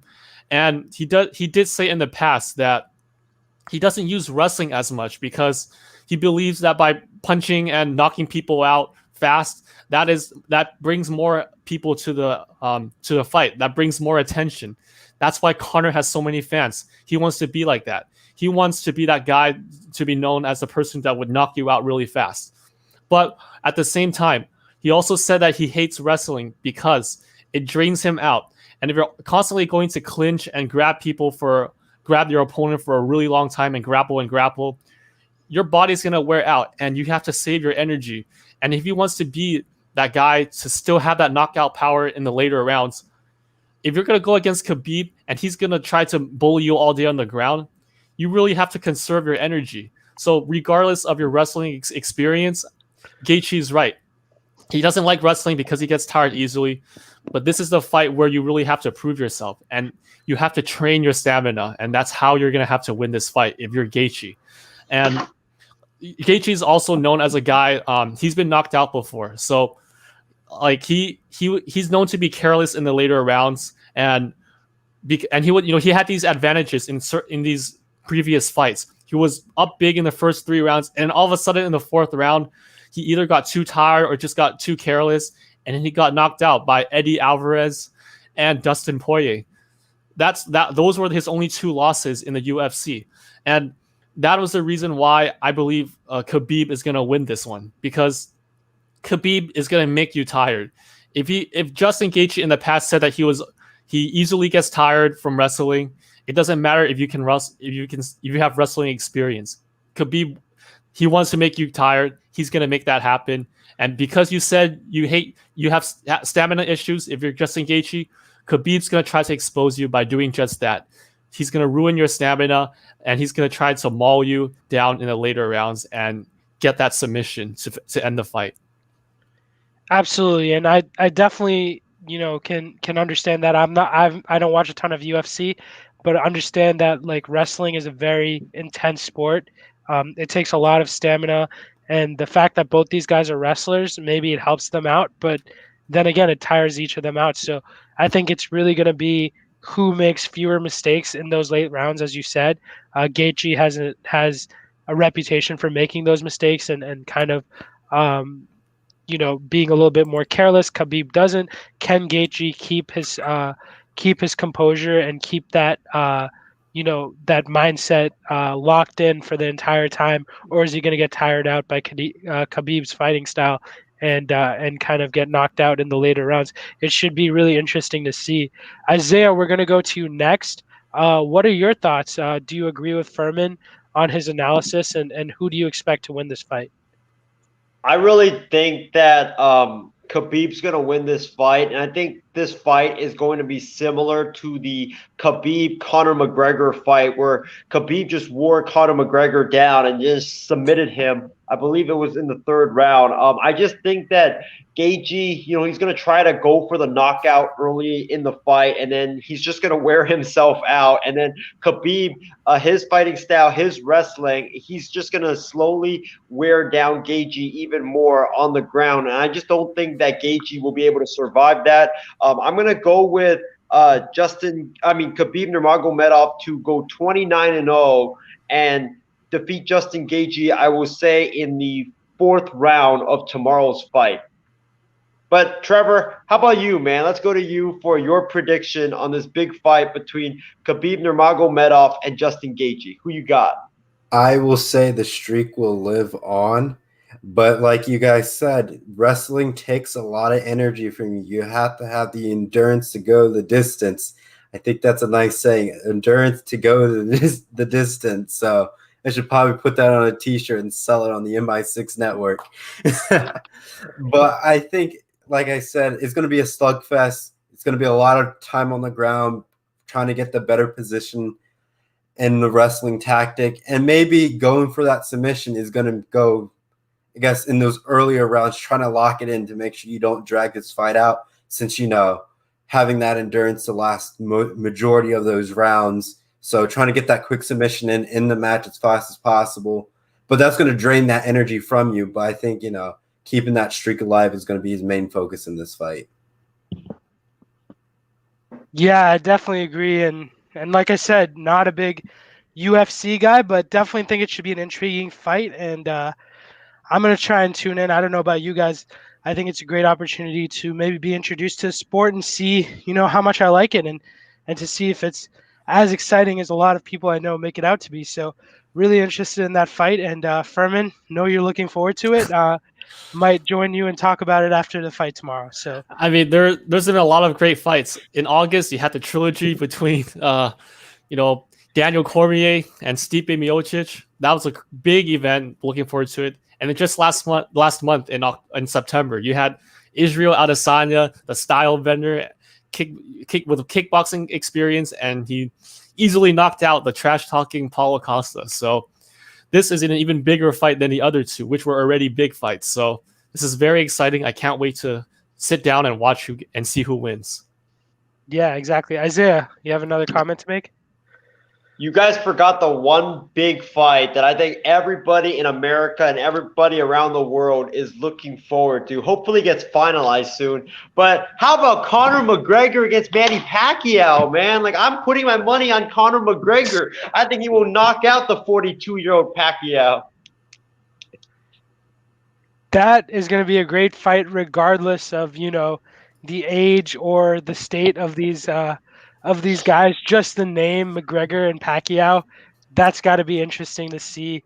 I thought you were going to bring up some Mayweather Jake Paul fight or something like that. I'm glad that you brought up what you did. I was getting braced for some ridiculous fight there.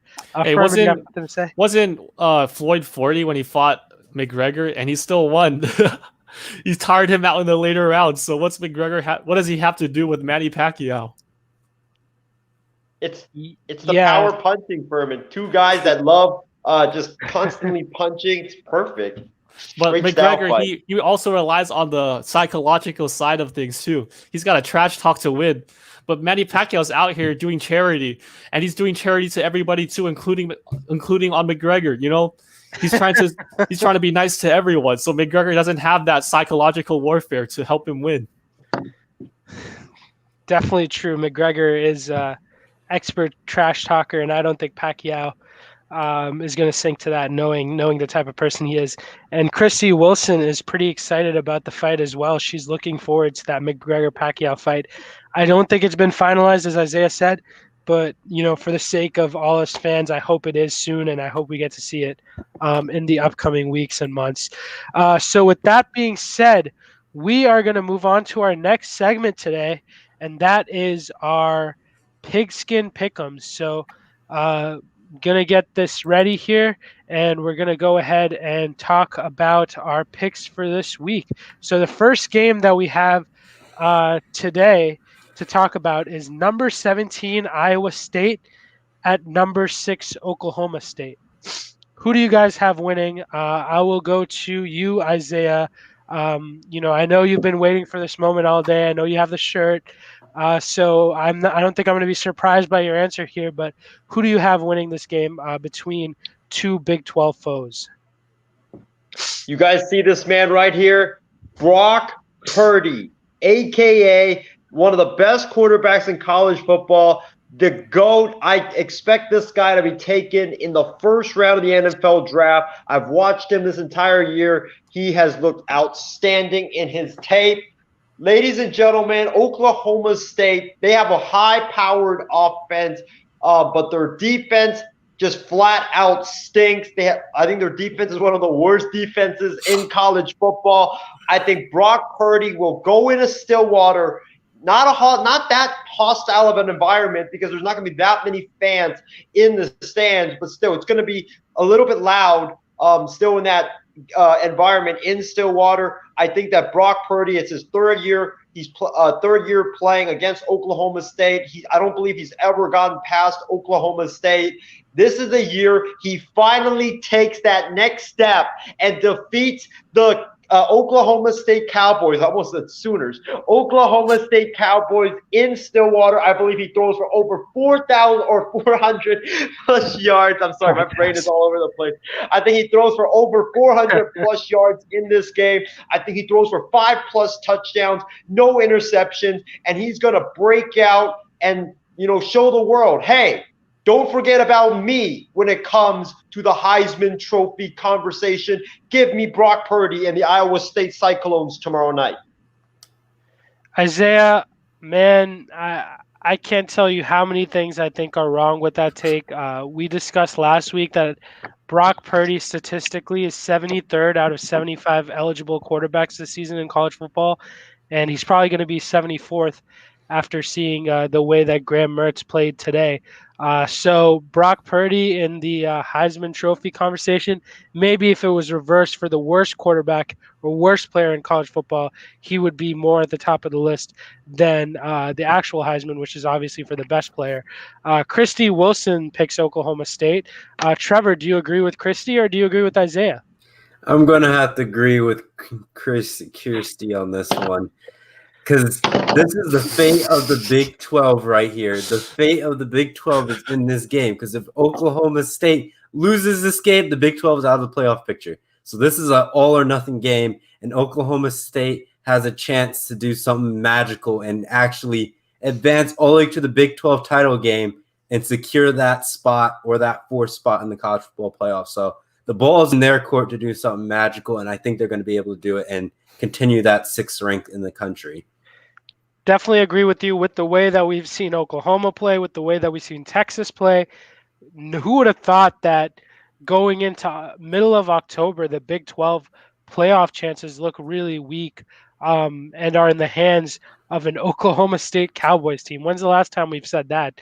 It's got Hey, to or be. Iowa State too. These are the two best teams right Well, now in the Iowa Big 12. State also already lost to University of Louisiana Lafayette, so I think their playoff chances are already pretty close to dead, and it's going to take a lot from Brock Purdy to resuscitate their playoff hopes this season. I'll go to you, Furman. Do you think that Oklahoma State puts the Big 12 on their backs and keeps them in playoff contention, or do you think that Brock Purdy and Isaiah's Iowa State Cyclones pull the upset in Stillwater, Oklahoma this weekend? First off, I like to respond to what Isaiah said about Brock Purdy being Please a do. first-round projected quarterback. Please do. So Sri just said that this year is going to have the worst first-round projected quarterbacks. If even Isaiah is going to say that Brock Purdy is going to be a first-round pick, and I agree. No one's ever going to have a better first-round quarterback draft selections or draft projections than Joe Burrow, Tua Tagovailoa, and Justin Herbert from last year.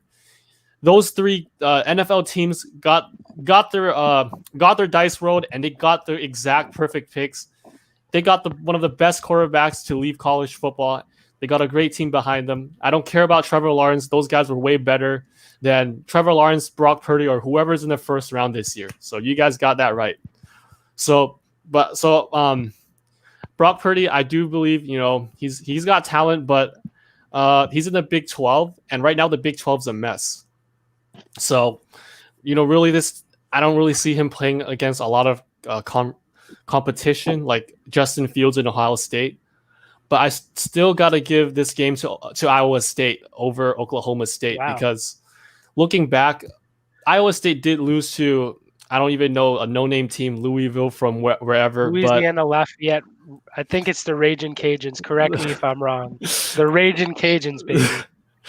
But they did beat Oklahoma in a huge upset against Spencer Rattler. And if you look at Oklahoma State's schedule right now, they played a lot of bad teams, and their offense has everything going, but their defense for the past 5-6 years has always been a liability. Even under Mason Rudolph, all of these, the defense hasn't shown up in a lot of these big games that they've played. So Iowa State's defense is a completely different story. I do believe they are a lot more talented than Oklahoma State's defense. And if you're going to put two strong teams against each other that are really perfectly balanced, I believe the better defense is going to win. So I will choose Iowa State over Oklahoma State in this one. Wow, and that's surprising. I guess we're pretty split on this game. And definitely agree, though. Iowa State did have that big upset win over Oklahoma. Do they defeat Oklahoma's biggest rivals in Stillwater this weekend? We will look to see that this weekend, and Isaiah can come on the night shift and then talk about how great Brock Purdy is, win or lose, because in Isaiah's opinion, this guy can't do anything wrong, and even though he's statistically one of the worst quarterbacks, he should still be in the Heisman race. Everybody's just not seeing it except for Isaiah. And the San Francisco 49ers, as a Patriots fan, please hire Isaiah Leong as your director of player operations. He will make all the right decisions and put your franchise on the path to winning. So here's my endorsement right now. Absolutely. Here's my endorsement for Isaiah Leong for director of player operations in San Francisco. We are going to move on to our next game, and that is a game that we talked about earlier. Isaiah had another bold prediction about this one. We've already heard what he has to say, but we have number 18 Michigan at number 21 Minnesota. Isaiah said, and I quote, "Michigan will beat Minnesota by 3 touchdowns. Otherwise, I'm going to wear a shirt on the night shift with Tanner Morgan's face on it and with the words GOAT on top." So Furman, as a Michigan fan, do you agree with Isaiah? Are you going to go out on a limb and say they're going to win by 3 touchdowns? Is this a closer game? And who wins this game, in your opinion? I would say Okay, yeah. If you're gonna win by 3 touchdowns against Michigan or against Minnesota, you are completely delusional, Isaiah. Come on, man. Even as a Michigan fan, I have to admit this. Jim Harbaugh, if you guys support Jim Harbaugh, I was a big fan of him in San Francisco. But with the way he's running this Michigan offense, Mike, I'm losing a lot of brain cells here, man. I'm losing my mind just watching these guys blow leads, watching these guys have like 10 3 and outs, 10 punts every game. It's just really frustrating. I mean, I understand the 49ers in the past used a huge game managing offense and completely relied on the defense to win. But Minnesota's offense is really big right now. They've got a lot of great talent. They got Tanner Morgan behind the line as quarterback. And you've seen Ohio State completely dismantle the Michigan defense. If you're not going to have the offense to match up against these Big Ten teams, you're not going to win games. And especially, you're not going to win by 3 touchdowns against a crazy offense like Minnesota. So obviously, I'm going to choose Minnesota. I hate to say it, but it does kind of break my heart, but Minnesota, I'm going to have to go with them. Yeah, and I'm inclined to agree. My pick would also be Minnesota. I think that, with a brand new quarterback in Joe Milton, with, some brand new defenders, we know they lost Josh Uche last year. They lost a couple other players on the defensive side as well. And with opt-outs that we've heard, like Nico Collins, I think that it's going to be very difficult for Michigan to go into Minnesota in that weather, in that environment, even though there are no fans, and actually pull off the win. So I'm going to go with Minnesota. Christy Wilson, however, agrees with Isaiah on Michigan winning, but she doesn't think it'll be by 3 TDs. And, I could see that happening, Christy. Isaiah, I don't see it being 3 TDs either. Either way, whether Michigan wins or whether Minnesota wins, I think it's within a touchdown to 10 points. I don't see it being any more than a 10-point difference between these two teams, especially in week 1, especially without spring football and especially without some of the preparation we've seen. I just think that Minnesota is in a better position with the established quarterback, with the established receiver in Rashad Bateman, and they can at least move the ball a little bit. I'm not so sure about the Michigan offense. Trevor, let's go to you. What do you think? Do you agree with me, or do you agree with me and Furman, or do you agree with Christy Wilson and Isaiah in this pick? I'm gonna have to side with you, Shri, on this one. This game is gonna be a close game from start to finish. It's gonna be thrilling. Both teams have something to prove in this opening week. Michigan came off of an embarrassing bowl loss to Alabama, a wounded Alabama that they should have beaten, and they didn't. They didn't take care of business and lost in the Citrus Bowl. So they're looking back to come off of that bad loss and redeem themselves and then try to win the Big Ten East. That's their mission right now. Minnesota got robbed from the Big Ten championship at the tail end. So they're thinking about, hey, I think I can reach back to the Big Ten championship game as well. But this is how their season starts. Whoever ends up putting this game in the right position and the game of possession has a good chance of running the table in the respective division at a certain point in time. But I know the team up north won't be able to beat Ohio State, so that goes out the picture. But I think Minnesota will take a step up and be removed from being a pretender to a contender in the Big Ten West in this game. Yeah, and this kind of reminds me, Trevor, of last season, where we saw that Michigan, they were coming off, again, a disappointing bowl loss that season to South Carolina in the Outback Bowl, I think in 2018. And I think that they were the only Big Ten team to lose a bowl game that year. All the other Big Ten teams took care of business except for Michigan and Jim Harbaugh. And we saw them coming back, winning a close game against Army. I think it was a somewhat close game up there in Michigan Stadium. 24-21 against Army early in the season. Everyone was saying Michigan was back. First Big Ten game of the year, went into Wisconsin and lost in a 35-14 blowout loss. I don't think it was even as close as the score indicated. Wisconsin was up 35-7, pretty early on in that game. And, they really took their foot off the gas there. So I'm not too hot on Michigan. Bouncing back, like you said, from a disappointing bowl loss. from what has to be a disappointing season last season and coming into this year. I'm not so confident, and I think Steven here agrees with me. He says Minnesota 28-27, and he says Michigan always chokes, and I agree. Michigan more times than not has choked in their big games. So Steven, I agree with you. I don't think it will be as close as you think it is. I don't even think it's going to be 28-27. Like I said, I think it's more in the touchdown to 10-point range, but I have Minnesota picking up this one at home. Isaiah, do you have a last comment on this game?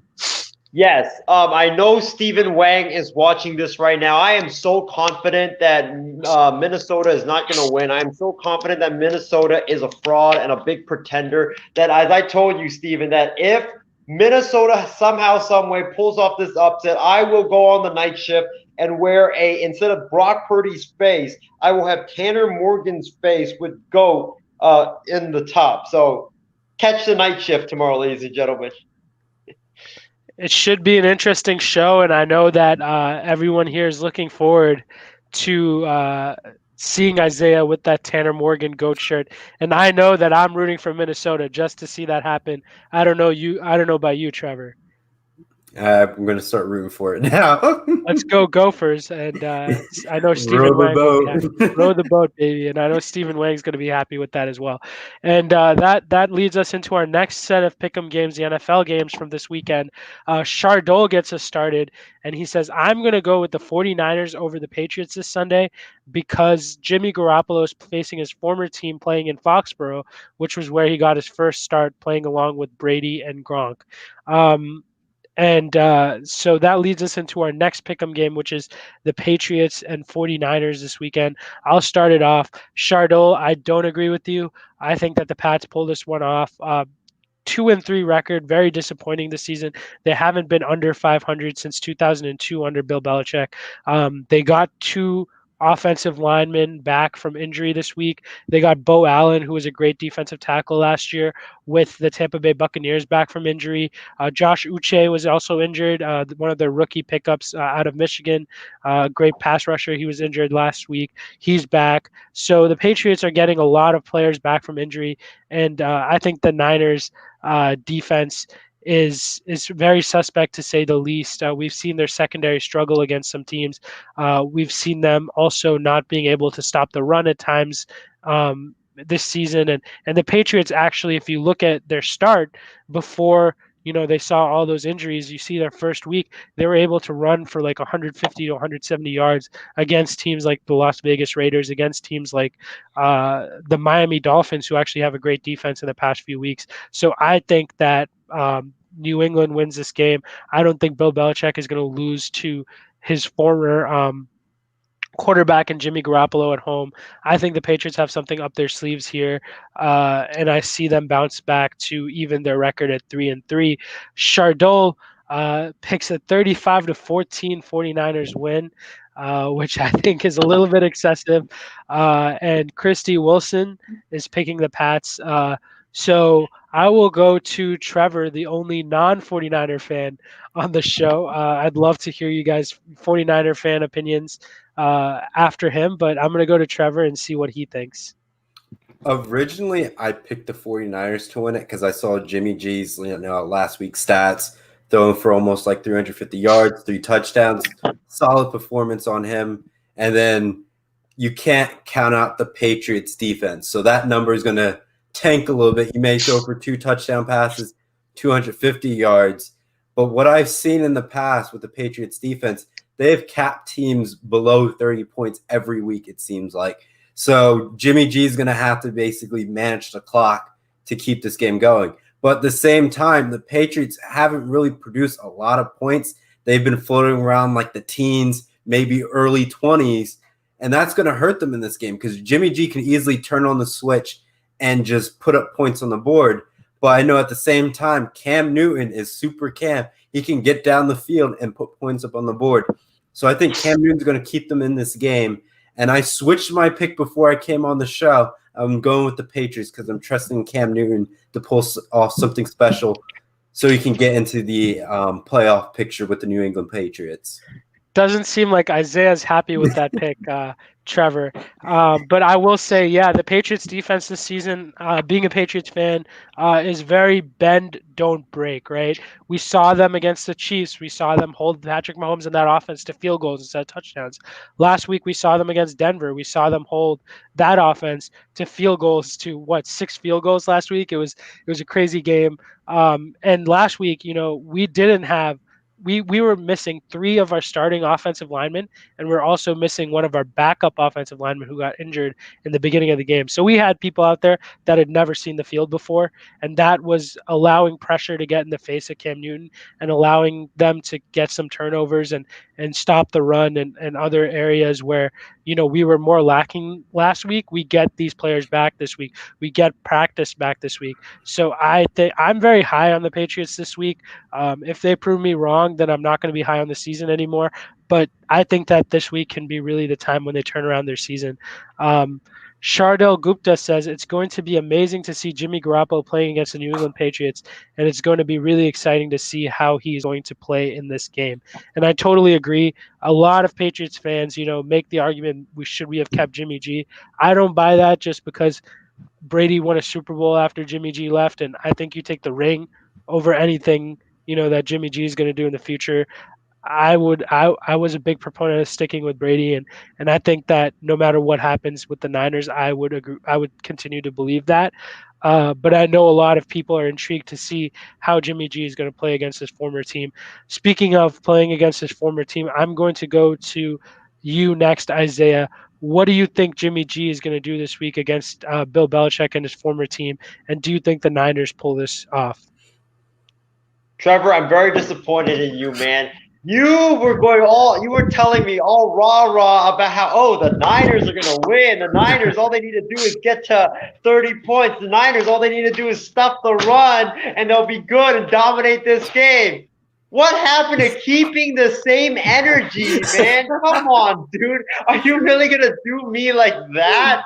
I told you I changed right before I went on the air. I'm very disappointed in you, Trevor, but Furman, Trevor, I'm going to go with the obvious pick.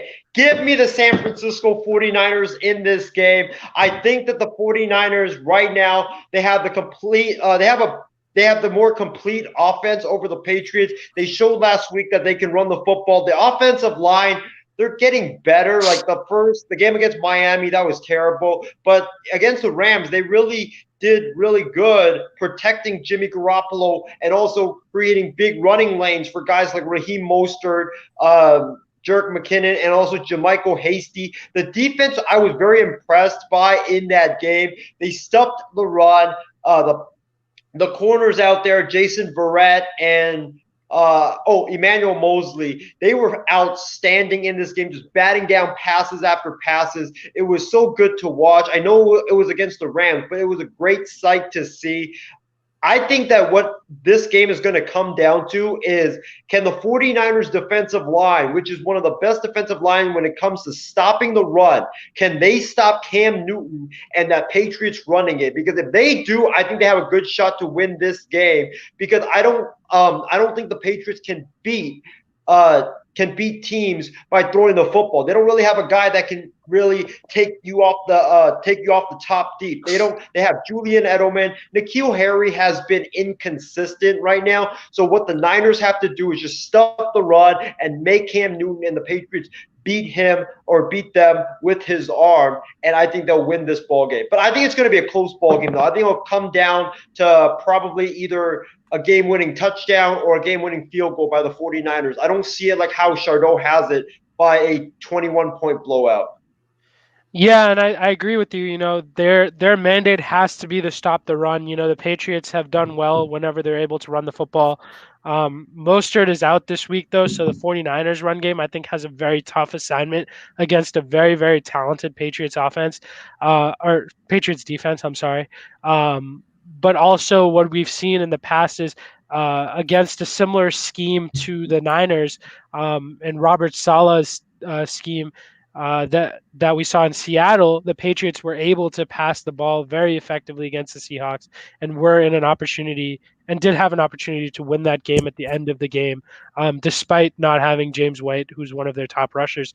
So I think that definitely stopping the run is the first priority, but I'm not going to go so far as to say if the Niners stop the run, they're 100% winning this game, because I think that, Cam Newton and the Patriots can still throw the ball around.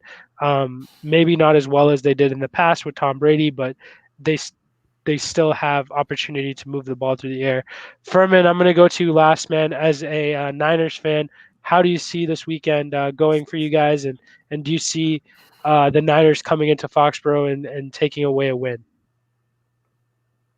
So originally I had the 49ers winning this one because of all the points that you guys have said.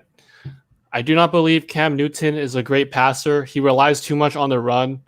And also the Patriots, their wideouts, they're pretty limited on that. I don't think they really have that explosive player that could make these really good, catches during clutch moments or to keep drives alive. But so also to adding on to that, we had Jason Verrett and Emmanuel Mosley come back, and these guys played exceptional against the Rams. These guys were really, really good on top of their games, batting down passes, Verrett getting that pick at the end zone. So it seems like, the secondary definitely improved a lot. However, I don't know what happened this week, but somehow Jimmy Ward and Jaquiski Tartt is out for this week's game against the Patriots. Like, I don't understand what's going on with the 49ers injuries. We didn't even see them get hurt against the Rams last week, and all of a sudden they're out for this game. Like, how does that happen?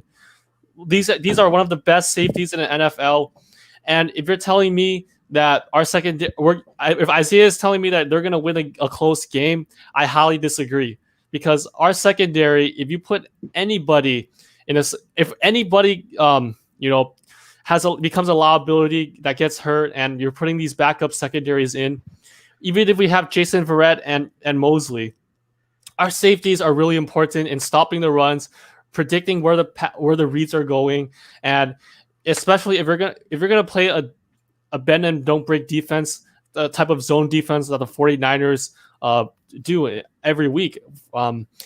That's not going to work out if you're going to have safeties that are not used to seeing the field in a zone defense. You're going to have to, these safeties are really going to have to, they're going to have to prepare really well against the run, especially if you're going to try to stop the run. We're not going to have enough depth, even with a good defensive line or a middle linebacker. Cam Newton, I hate to say it, he could pull a Trevor Lawrence or something, pretend to run and then throw a fake pass up the middle, and it's a cover zero blown coverage. I expect to see that a lot for this coming Sunday. And on offense, our offensive line definitely improved a lot. I really enjoyed watching their performance against the Rams last week. But I still see Jimmy G being this system quarterback that he's always known to be. He's a game manager, and in the second half, you saw a lot of these drives being wasted against the Rams because Jimmy G made a lot of bad throws that could have been easily, a wide open touchdown, a wide open first down, but he just missed those throws in the second half. And last week, the 49ers relied heavily on Raheem Mostert to get the ground going, even with a good offensive line. When he got hurt and Jerick McKinnon came in to replace him, Jerick McKinnon had an abysmal performance. That's why they went to Jermichael Hasty as our, I haven't heard of him before. This guy probably got picked up like a couple days before the Rams game. He's probably going to be our starting running back tomorrow at this point, because Jerick McKinnon, this guy's a huge liability. We don't have Raheem Mostert. I don't think our running game's going to be able to propel our offense anymore. And Jimmy G, if you're going to ask him to step up against this really good Patriots defense, it's going to be a really big challenge for him. And I really hope Jimmy G has his best game against the Patriots, but I highly doubt it. So I have the Patriots winning this one. Yeah, and I definitely think the injury situation is going in opposite directions, right? Last week, we saw the Niners put together a complete team effort with some of the guys that they got back, and we saw their defense coming in and playing a really good first half. We saw their running game playing really, starting out really well and and Raheem Mostert getting some of those open holes, and Jimmy G really starting to connect with his receivers. But then you see a lot of players, getting injured during the game or during practice and being out for the Patriots game. And on the other side for the Patriots, you saw a lot of injuries last week, especially on their offensive line. And this week, we're seeing more players that were on IR, and whether it's on their offensive or defensive lines, come back. And I really think that plays into the Patriots' favor. So I tend to agree with you, Furman. I think it's going to be a close game, but I don't think that bodes in the Niners' favor like Isaiah thinks. So definitely agree with you there. So let's move on to our next matchup. The Seahawks take on the Cardinals in Arizona, a pair of NFC West opponents that have both played very well this season. Seahawks obviously undefeated, and the Cardinals coming off their big win against Dallas last week on Monday Night Football. Shardul Gupta says he's going to pick the Cardinals over the Seahawks, and he thinks it's going to be a very exciting matchup because two of the best teams and two of the best quarterbacks are going against each other, Russell Wilson and Kyler Murray, of course. And it'll be a big treat. He thinks that Kyler Murray will do great, and he's seen how great of a quarterback he is when he gets hot at any point, and then it'll be really hard for the Seahawks to stop him, and they will roll on and win this football game. Wow. I was trying to breathe over that comment. A long and detailed response there from Shardul. Christy Wilson also thinks, Christy Wilson is picking the Seahawks over the Cardinals because it's best not to bet against Russell Wilson. And I completely agree with you, Christy. I would not bet against Russell Wilson. Trevor, are you going to bet against Russell Wilson here, or are you going to go with the bad man that is Russell Wilson? No longer Aaron Rodgers. Russell Wilson is the bad man from now on. I'm going to go with Russell Wilson on this scenario because he's been on a hot streak, and I think he's just going to continue rolling through. I know at some point they will get that first loss. It could be this game, but I think Russell Wilson will find a crazy way to pull this game out late in the fourth quarter, and that's how they're going to end up winning it. And plus, they just came off of a bye week, so they spent a lot of time looking at Arizona film for at least 2 weeks now. So this is going to be a good match for him to continue that win streak and get that 6th win. So I'm going Russell Wilson and the Seattle Seahawks. Yeah, definitely agreed. Russell Wilson has been outstanding this year. The Seattle defense, less so, right? They've given up a lot of points. They've given up a lot of yards. And we saw, how they played against, Dak Prescott and Cam Newton and some of these mobile quarterbacks that we've seen in the past, right? And they've been very, very mediocre against these type of players. And Kyler Murray and the Arizona Cardinals coming off that huge win against the Cowboys last week. Do you see them being able to take advantage of this Seattle defense? And do you see Kyler Murray outdueling Russell Wilson for the win this weekend? I'm going to go to you, Furman. What are your thoughts on this game? So Kyler Murray and the Cardinals had a huge week against the Cowboys last week. And the Cowboys have probably the worst defense in the NFL. So Kyler Murray had probably the worst passing game of his career, like 9 for 20 something. That sounds like something Josh Allen would do every few weeks. But they still won 38-10. They just completely destroyed the Dallas Cowboys because of their bad defense.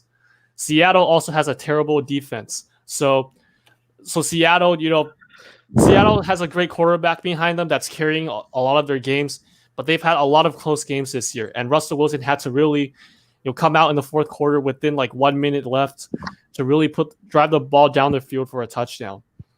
The Arizona Cardinals last year actually beat Seattle in the second half of the season and completely dismantled Russell Wilson and his offense. So if you're going to have a really bad defense like Seattle, I expect the same thing to happen on Sunday against the Seattle Seahawks. Arizona is going to have a field day on offense against Seattle.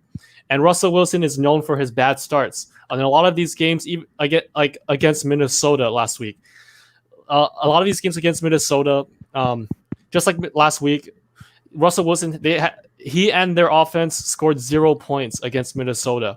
That happens a lot with Russell Wilson, even if he's having his biggest year right now. The Cardinals, and you're going to play like this against the Cardinals, he's going to struggle a lot. Cardinals offense is great. Cardinals are not going to allow you to, just have a slow pace to begin the game. They're going to be very aggressive. So I believe the Cardinals will blow out Seattle based on the previous year of how Seattle played against Arizona and how Seattle needs to take a while to really set up their offense. Shri, you're muted. Sorry about that. But I said I definitely agree with you. I think that if there's a week where Seattle is on upset alert, it's this week. But they have had 2 weeks to look at film. They have had time to understand, how this Cardinals offense ticks and try to figure out how to stop Kyler Murray. And I agree with Christy Wilson. Russell Wilson might be league MVP this year, and he definitely has my vote. Isaiah, do you I have think? One more thing to say. Sorry, Shri. Sure, go ahead. So if Kyler Murray if he had a bad passing game and all he did was run against the Cowboys and they still scored 38 points, Kyler Murray can do the same thing against Seattle's horrible defense and probably score like 38 points as well. I don't think the Seattle's defense can contain him. Kyler Murray, all you have to do is just run the ball all the time, and you can win this game. Yeah, I agree, and I agree that they should take a run-heavy approach. But we've seen teams pass the ball all over the Seahawks too. Cam Newton barely ran the ball. He threw the ball for 400 yards. So I think that they could go either way here. But definitely going to be interesting to see. But Isaiah, I'm going to go to you. Do you see the Sea Chickens picking this one up against against the Cardinals, or do you think the Cardinals pull off the upset? Give me those Redbirds from the desert. I think Arizona pulls off the upset over Seattle. I am really looking forward to this game because I think this game is going to be a shootout. You've got two electrifying offenses, two electrifying quarterbacks, and two defenses that just flat out suck. So I think that there's going to be a lot of points involved in this game. I'm definitely going to be tuning in on Sunday night. I'm so glad they moved this game up to Sunday night. Seattle has struggled in Arizona in the past, in the Pete Carroll era. And I just think that Arizona's defense is a little bit better than Seattle. I know that Russell Wilson is a veteran compared to Kyler Murray, but I just think that it's going to come down to it's going to come down to the end. And I just believe that Arizona will get the ball on that final drive and Kyler Murray will lead the team down the field against that weak Seattle defense and pull this one out over Seattle. Yeah, and I definitely think that it's going to be a very close game. I think that there's going to be a lot of points, a lot of yards. It kind of reminds me of two earlier games that Seattle had this year, the one against New England Patriots and the one against the Dallas Cowboys, both of which were very, very close all the way to the end, where either team had opportunities to come out and win. I'm going to go with Seattle. I think that their defense has shown at the end of games in clutch scenarios that they're able to stop the other offense. I'm not so sure the Cardinals have been tested by a team as good as Seattle. So I'm going to go with Seattle, but it's going to be a shaky Seattle because I think that being at home definitely plays to the Cardinals' advantage, while the New England Patriots and the Cowboys game for Seattle was in Seattle. They have to go to Arizona, and I think that might change the way their defense plays towards the end of those games. But I'm going to stick with Seattle here. I'm not going to bet against Russell Wilson, as Christy Wilson said. Sorry, Furman, you could go ahead. Wait, but Seattle, they're not very clutch at the end. I know they had a huge run stuff on Cam Newton, but they got destroyed in the fourth quarter by one of the worst offenses in the NFL, which is the Vikings. The Vikings, if they didn't choke that one fourth down play, they would have won the game. All they did was just run the ball, and they are a terrible offense, and Seattle got completely destroyed by them.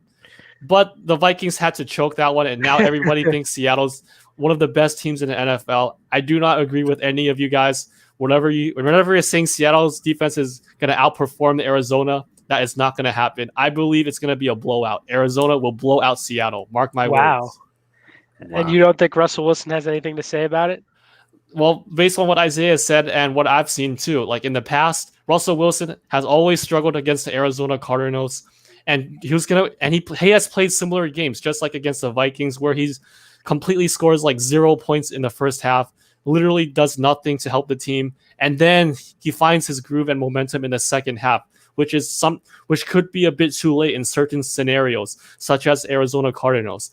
He got lucky against Minnesota because they choked really bad, but that's not going to happen against the Cardinals. I guarantee that. Kyler Murray is no Kirk Cousins, I'll tell you that.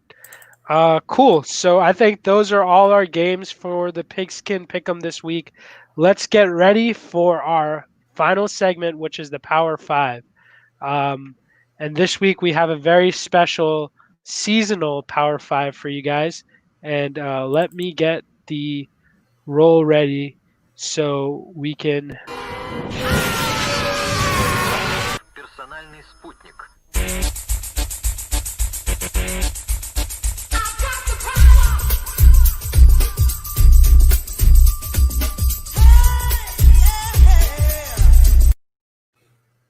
So getting prepared for Halloween next weekend, and don't forget the MI6 Halloween Spooktacular next weekend on Halloween night. What time is that, Isaiah?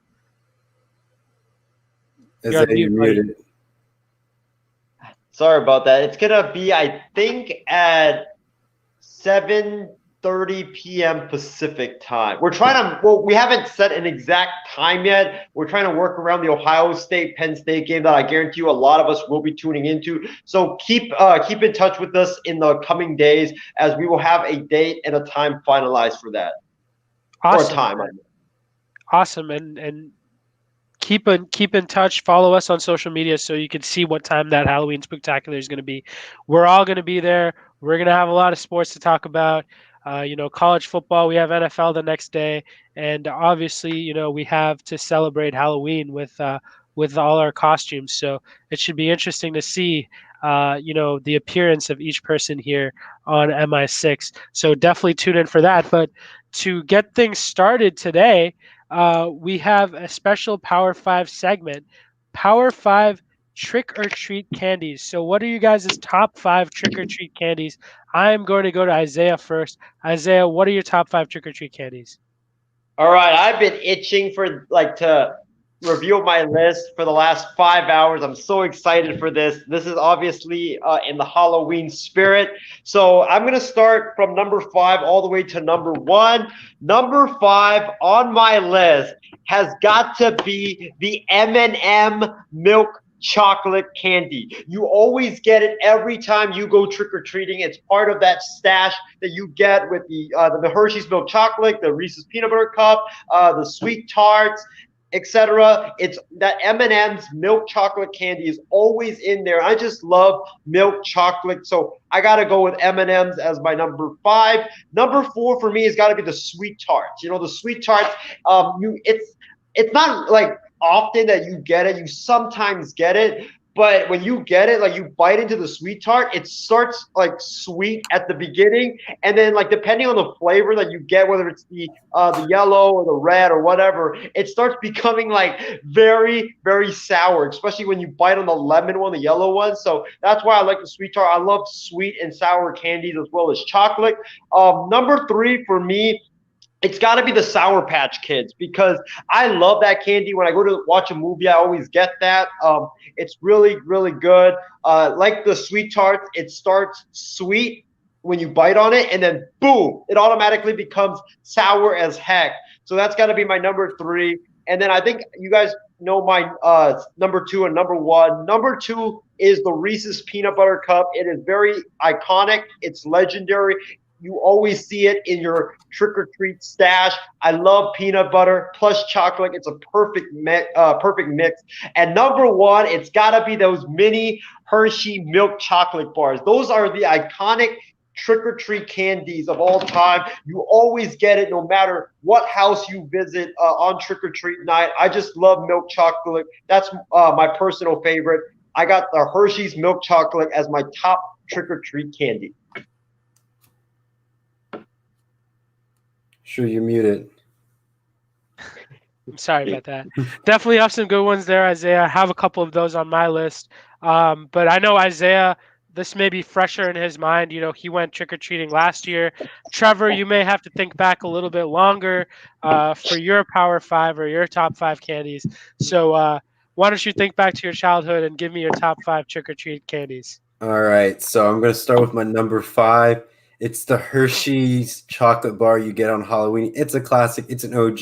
You always see it in the Halloween basket, so it's like it's the bare minimum. Has to be at least 5 on this list. Yep. Number 4 is the Snickers. It's another classic. It's like it's one of those, you know, you're not yourself when you're hungry, and when you get a Snickers, you're satisfied at that point. Yeah. That's why I put Snickers 4 on this list.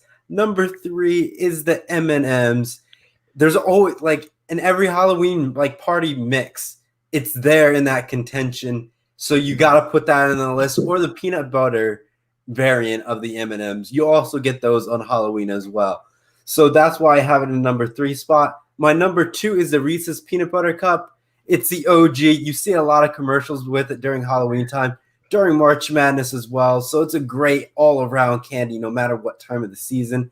And then the king of all kings is the Kit Kat. I love the crispy crunch into it, and that's why I rank it for number 1. When I used to give out candy on Halloween, when I like stopped trick-or-treating, I always try to save the Kit Kat, so I make sure I give out like those Milk Duds and all the bad candy out to the kids and keep the good stuff for myself like the Kit Kat. So that's why I put Kit Kat as number 1.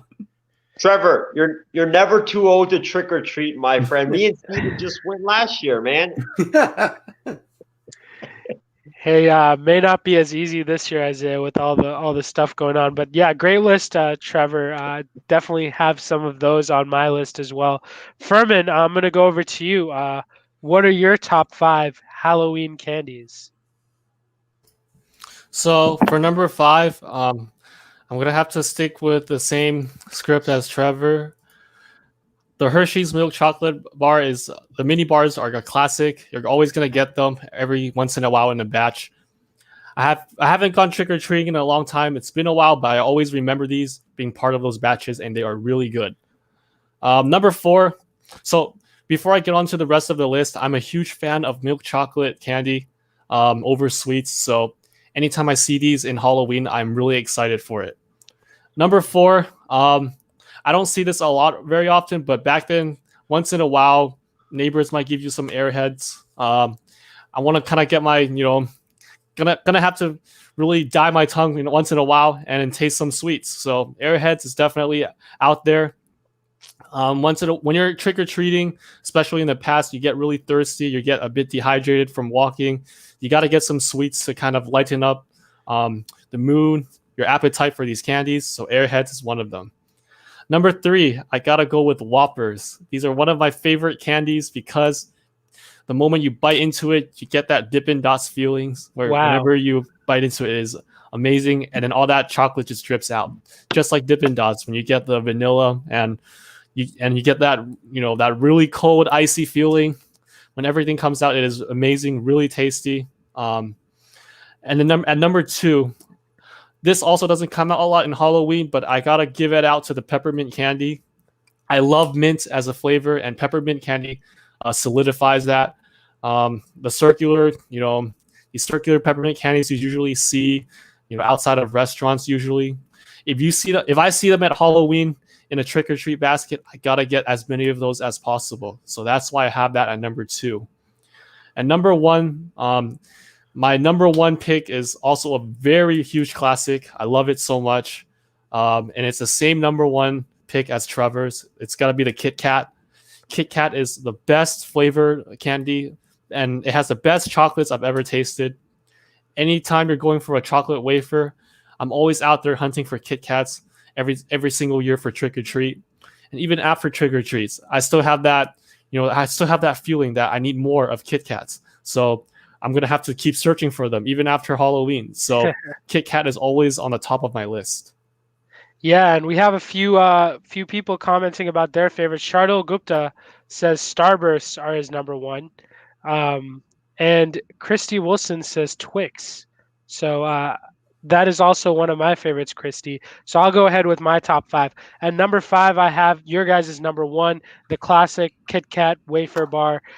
Still one of my favorites. If it's white chocolate, even better. I love white chocolate, and I think I prefer the white chocolate Kit Kats over the milk chocolate. But either one, it's got to be a top 5. Definitely easy decision to have that one in the top 5. Number 4, I like the Mike and Ike's or the jelly beans that you get. I love jelly beans. I'm a big fan of candies like jelly beans and gummy bears. Those are some of my favorite. And those Mike and Ike jelly beans, you really get all these different types of flavors in the same bag, and you just like throw it in your mouth and try and see, what you could taste and which flavors you can discern. So I remember always being pumped when I got those as a kid. Number 4, I got to go with Milky Way. Milky Way, again, one of the classics that comes in those bags, especially those like Milky Way late night or dark night. I don't know what it's called, but you guys know what I'm talking about, the darker ones. Those were always clutch, and those were amazing when I was a kid. At number 2, I got to go with Twix. Something about the cookie and like the caramel and the milk chocolate covering, it was just great. I could sit here all night and just eat Twix bars, and I would be happy. And number 1, I got to go with the OG Reese's peanut butter cups. Peanut butter covered in chocolate, man. I could go for those whenever I'm eating any type of sweet, and Reese's were definitely the candy I tried to trade for the most. We'd get the trades. So Furman, I would probably be here trading you all my Whoppers because I didn't like those. So you got jelly beans, I'll give you Whoppers, and we can make something happen there.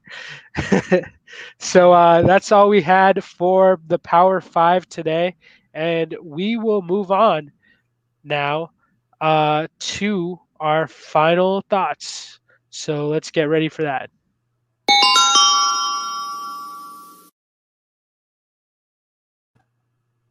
So Furman, I'm going to go to you first. What are some of your final thoughts? I know you have some stuff you're excited about this weekend. What do you want to leave us with today? Well, I know all of you guys are hyped up for the Big Ten games. They finally have their games upcoming tomorrow, or actually tonight. Wisconsin played, but tomorrow there's more games.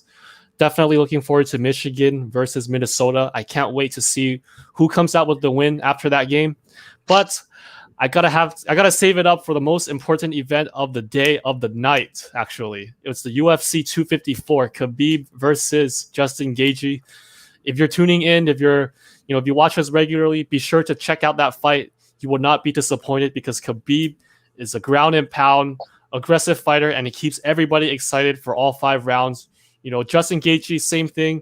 He's expected to be a knockout punch, and just like McGregor, and he also has wrestling experience. So combining that, against Khabib in this championship fight, it is going to be really, really crazy. It's going to attract a lot of people, and I can't wait. And I can't tell you right now, I just can't wait to watch that fight tomorrow night. I'm really excited for it. Yeah, absolutely. And I think just talking about it today makes me want to watch it some more. So I'll probably be right there with you watching that fight tomorrow night, and definitely excited to get into some UFC. Trevor, I'm going to go to you next. What are your final thoughts for the day? I know you're excited for some Buckeye football. Want to get your comments on what you want to leave us with today. It's already less than about 12 hours out, so I'm extremely excited for that. It's midnight here on the East Coast, and time is ticking down for the game. And hey, I can't wait to see Ohio State win and march on to another Big Ten championship. So at my time here, it'll be 4 Big Ten championships. Not too many college kids can say that. University's been to the conference championship game 4 years in a row, so that's always a positive thing.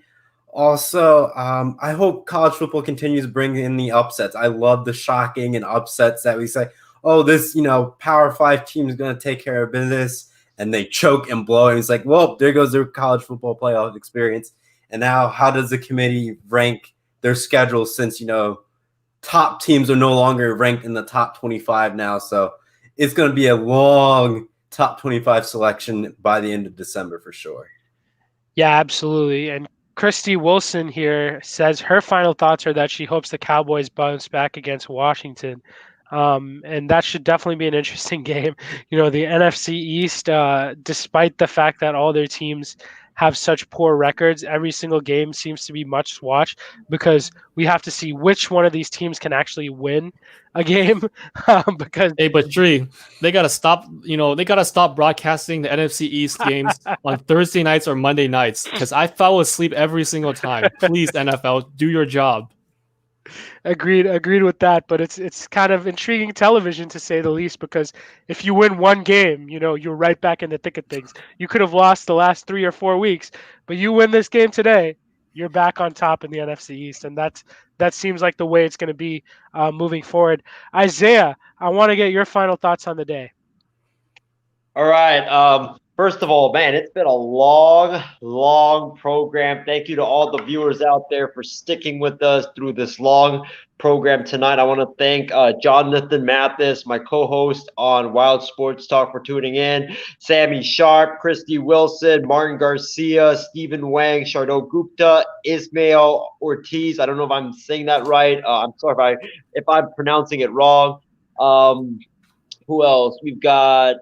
Oh, that's pretty much it. But thank you to all of our viewers and for tuning in to the show. We really appreciate the love and the support that you guys give us. Make sure you guys tune in next week, Saturday, 8 days from now, the Halloween Spooktacular. Me, Furman, Shree, Trevor, along with Ryan, Martin, Callan, Jonathan, and Steven. We're all going to be dressing up in our costumes for Halloween and coming on here and giving you guys a fantastic 3-hour plus program to talk about all things sports related. So that's going to be so much fun. I can't wait for that. But my final thoughts is, ladies and gentlemen, you guys know this Sunday, we've got the Denver Broncos hosting the Kansas City Chiefs in the snow. And ladies and gentlemen, this is my prediction.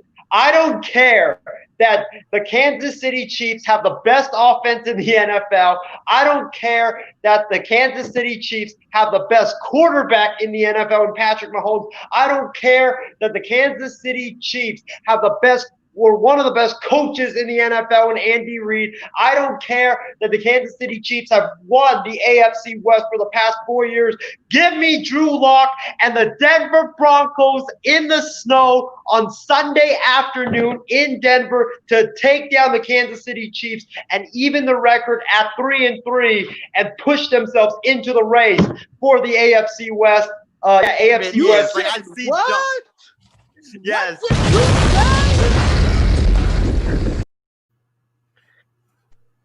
Give me Denver in the snow on Sunday afternoon. Man, Isaiah, that's a hot take if there ever was one. I'd like to echo Isaiah in thanking everyone for watching our program today. It was my first time hosting, and I'm definitely glad for all your guys' support. And thank you to my co-hosts as well for being such great partners with me on the show.